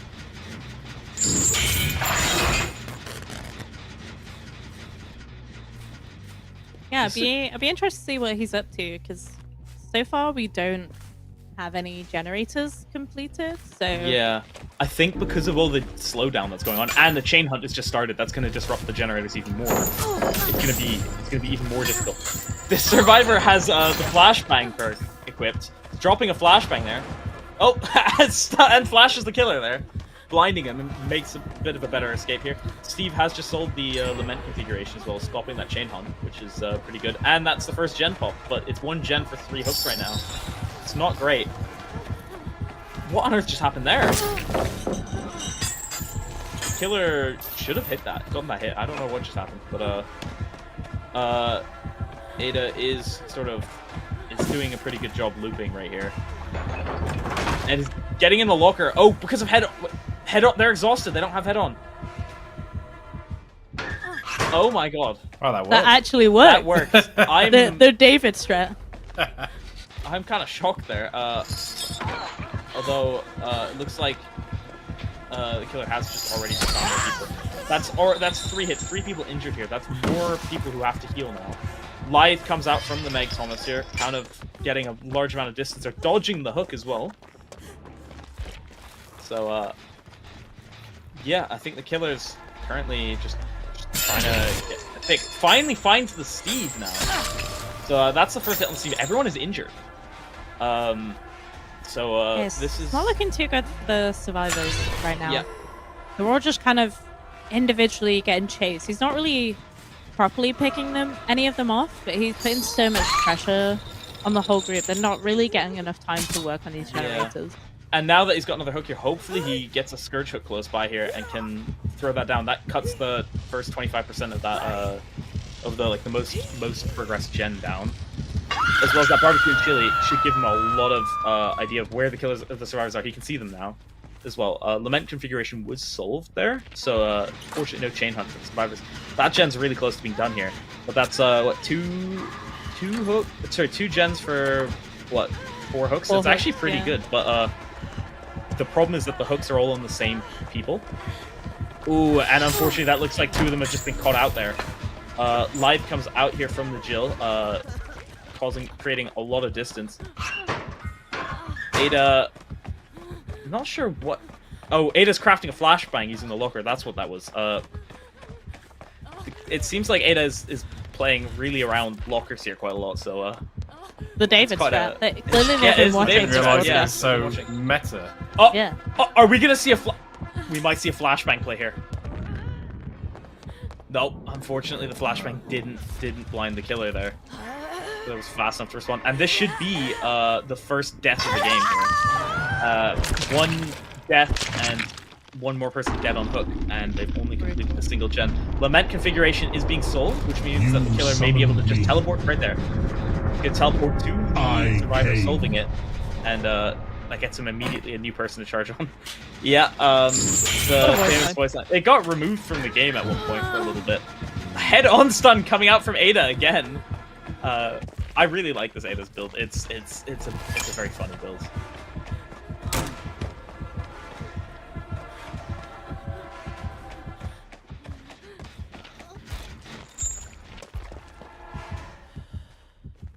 Looks like they're all kind of playing a little bit slowly now, while they just try to kind of get back on their feet here. They're still down a killer. Ada, sorry, survivor. Ada is currently getting chased, but I feel like every time we look at Vord, they're just being chased. yeah, it's This They're having a person's just day, not get a you know? rest, yeah. and they need the rest because And they can't even go for the David strat. Oh! The one time they didn't go in the locker, they. Yeah, it looks like the killer's learning the strategies now and is not going to fall for that again. No, but, it's listening to the stream. Yeah. Jake, if you are stream sniping, I will personally come to your house and find. I mean, what? Sorry. Dead by Daylight IRL? Dead by Daylight IRL. It looks like Vor has gone down, but the killer now knows that they're looking for those flashlight saves. But I think the survivors are trying to spread out that pressure, so they're both on gens elsewhere. That's 1 more gen done, but there should be another gen popping in a second here as well. Really, the best thing that the killer could be doing right now is really hunting down that Meg and just tunneling that Meg out of the game. Get her out of the game. She's on death hook right now. And I think with barbecue and chili, that actually helped them reveal where the survivors were. But I think they must have actually just snuck past there. Has finally found the Meg. That's we wanted. Unfortunately, You console aim is opened not the it. best. I came. Has found an injured Steve here. This is going to be very difficult for Steve. Although I think Steve might be able to get the pallet here. Yeah.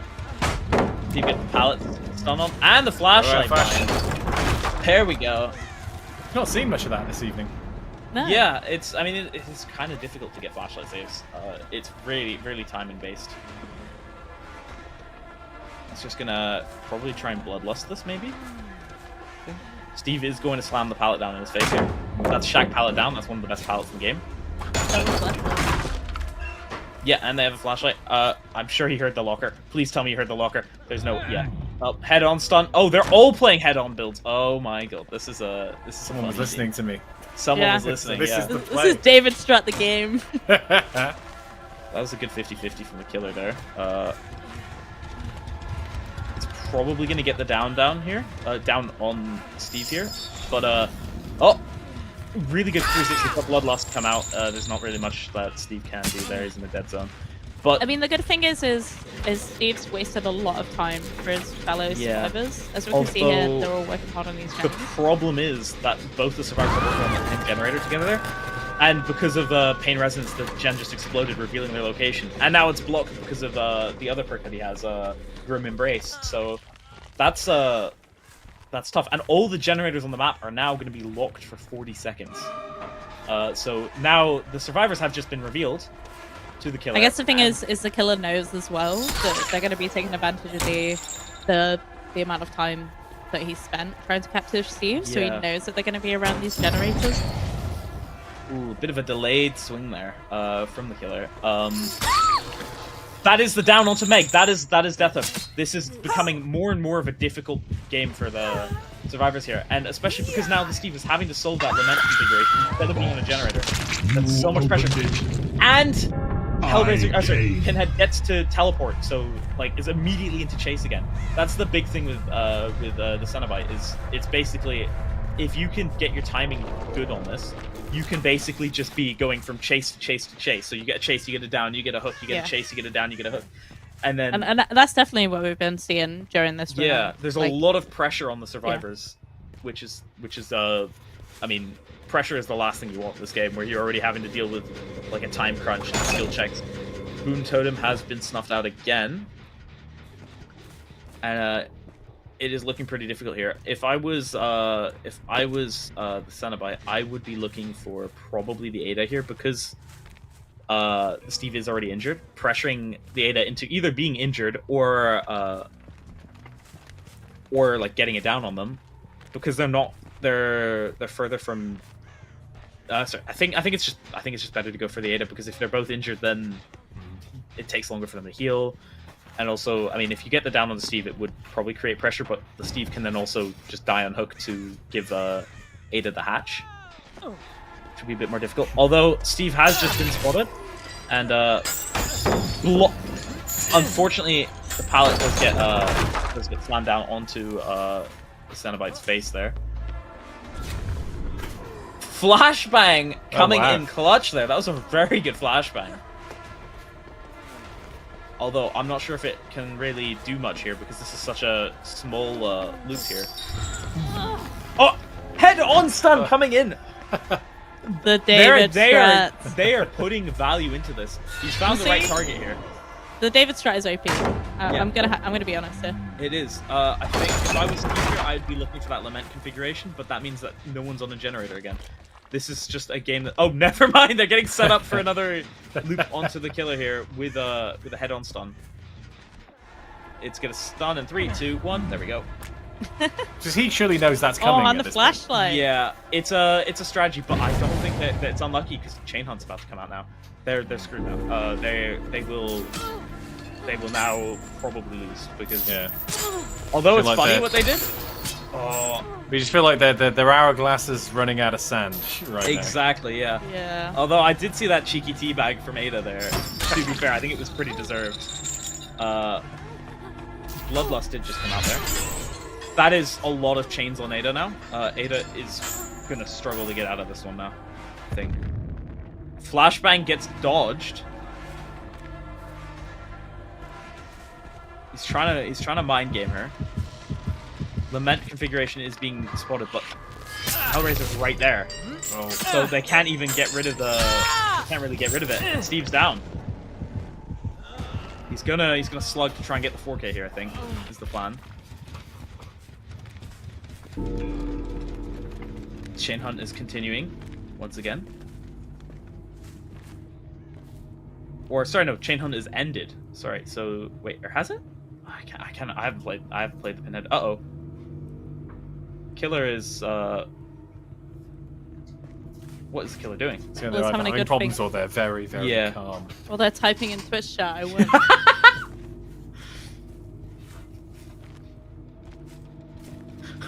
Just going for a stroll, you know? Yeah. Yeah, just having a pleasant walk through the Ironworks of Misery. I think they just wanted Has to. to check the locker. Has to check the locker. It's, They just wanted to give the Steve hope.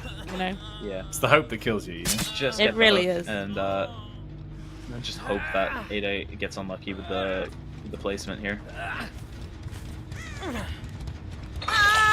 Now I think this game might just be up to chance here, in terms of whether hatch the ends up? Ada or whether the Ada or the Cenobite get the hatch first. But it's also possible that Steve might just stay on hook and stay alive, keep pressure. Although right now there's not really much that Ada can do other than go for the unhook or look for the hatch, but the hatch won't spawn until Steve is dead. He goes for the unhook. That's pretty good. Chain Hunt is continuing again. That feels like not so good a move. Yeah, it's not great. Cenobite has found Ada here. It's probably going to get it down if the hook lands. Never mind, good dodge from the Ada there. This Ada is actually, to be honest, all these survivors are really good at juking. Steve is probably going to run for some space here, or oh, Steve is hiding in a locker again. Oh no! Here we go. Going back to the David strat. Oh, found the lament configuration. This should cause Chain Hunt to start. He's gonna get the unhook. I think Steve's probably gonna get the unhook, but currently they're running low on steam. Oh wait! Oh, there it comes! There it comes! Steve has done the done the head-on strat. It's probably gonna go for the unhook, maybe. I'm not actually sure what Steve's gonna do here. I don't know if they can. Oh, really good prediction there by the Cenobite, and I think that is That's game. his death hope. That is death hook. Yeah, I think that's that it. is game here. No one can escape anymore. Assuming they can get. Oh wait, no, there's a hook right here. Well played by both sides. Honestly, I think both teams played really well. The survivors were definitely silly, but The survivors put in like a really good fight against this. Honestly, like this I killer was respect really that build. intense. That's one of like the most oppressive killers, I would say, at least in my opinion, to play against. And I mean, the survivors did really have a funny build there of head-on, quick and quiet, flashbang, and vigil, allowing them to really be quite funny about it. But yeah, well played to both sides, and I guess that's almost it, right? Yeah, let's take a look at the final scores. So we were just waiting on this game, and we're waiting on one of a matchup to finish. But so far, Trapper Mains are the winner of this tournament. Yeah. So congratulations to them on 6 points. And Oh. right now we have Freddy Krueger's Dream Team, Green Envelopes, Bug Sharks, and Ducks by Daylight, all tied for 3 points. I think Fog Sharks points wise is probably the highest. I think looking at the scores that have been so far published, especially including the score that we just calculated or we just had, I think they do place third. And then I think that's underdog though. I think Green Envelopes might be placing fourth, which is really impressive for the fact that they were like for the first half of the tournament they were right at the bottom. So they really pulled. They fought back. Yeah, they've really climbed back up the leaderboard from from dead last to center leaderboard. Like they should Yeah, be really, well really done. proud of that. That was really well done for them, Honestly, every game we've watched tonight has been awesome. We've seen so many good fights from survivors, from the killers, people putting in like a lot of effort, doing some awesome plays, especially the David strats. Congratulations, my fellow NTU students. You perfectly executed so many David strats. I'm very proud. All I have to say is I think everyone we spectated played really well. I don't think there was anyone who particularly played badly. I think everyone should be really happy with how they did. Yeah, well played, everyone. Good job, and it was very fun. I enjoyed this. I hope everyone who played enjoyed as well. And if you want to see Dead by Daylight again, or another game completely, there's going to be more fan favorite votes going on our social media. So make sure you keep track of that. We love doing these sorts of off-cycle tournaments. It's always a bit of fun. So yeah, no, keep an eye on our socials for that. And if you enjoyed this cast from the Newell team, maybe we could do something like this again. If you didn't, also let us know, and we'd never assault your ears again. But I'm sure you all loved Hellgloom. Hellgloom, you've been amazing. Thank you so Thank you for much having me. It was a very, very fun. for Yeah, this stream. not just casting us, but carrying this entire cast. We were just here to try and derail you and ask you ridiculous questions. Where's the fun in staying on the tracks? That's what I'm going Yeah, to say. exactly. I did just have one final thought. Where is the Dead by Daylight IRL experience? I don't know, but they need to make that. I think that would be really fun. I'm thinking, because you get hooked, like you have like a harness that they like hook you on, and you're like, that would be so cool. That would be if very anyone's listening and they're like, man, And I've been has a wanting couple to make million. a horror IRL experience recently, please do a Dead by Daylight one. It would be very fun. I think I'm going to leave everyone with that. So thank you so much for tuning in. We have more University Esports broadcasts, real ones, casted by more real casters like Hellgloom and I'm not not a by real me and caster. David. So please tune in over the coming few weeks. And thank you very much, everyone. Yeah, thank you. Bye. Thank you.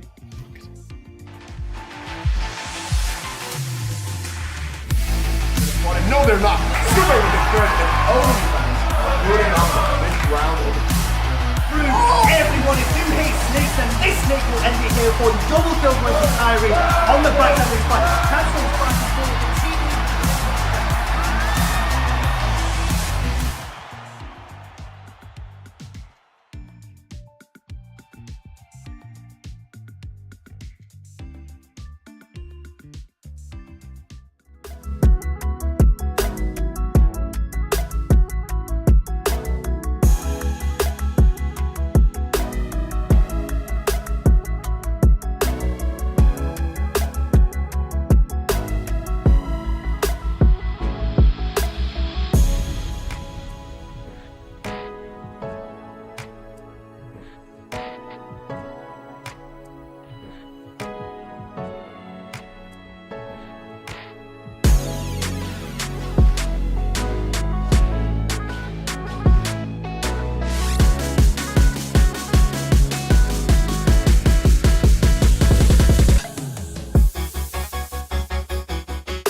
You must think that I'm a restless case because I ran away, because I ran away. If you listen to the words I say, you know that I'm okay, you know it's just a phase. Don't think I'm leaving 'cause I'm not at all. And if you get hurt, it's unintended.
just need a time to show you what you got. So where do we go? Where do we go from here? Where do we go? Where do we go? Where do we go? Where do we go from here? Where do we go? Where do we go from here? Where do we go? Where do we go from here?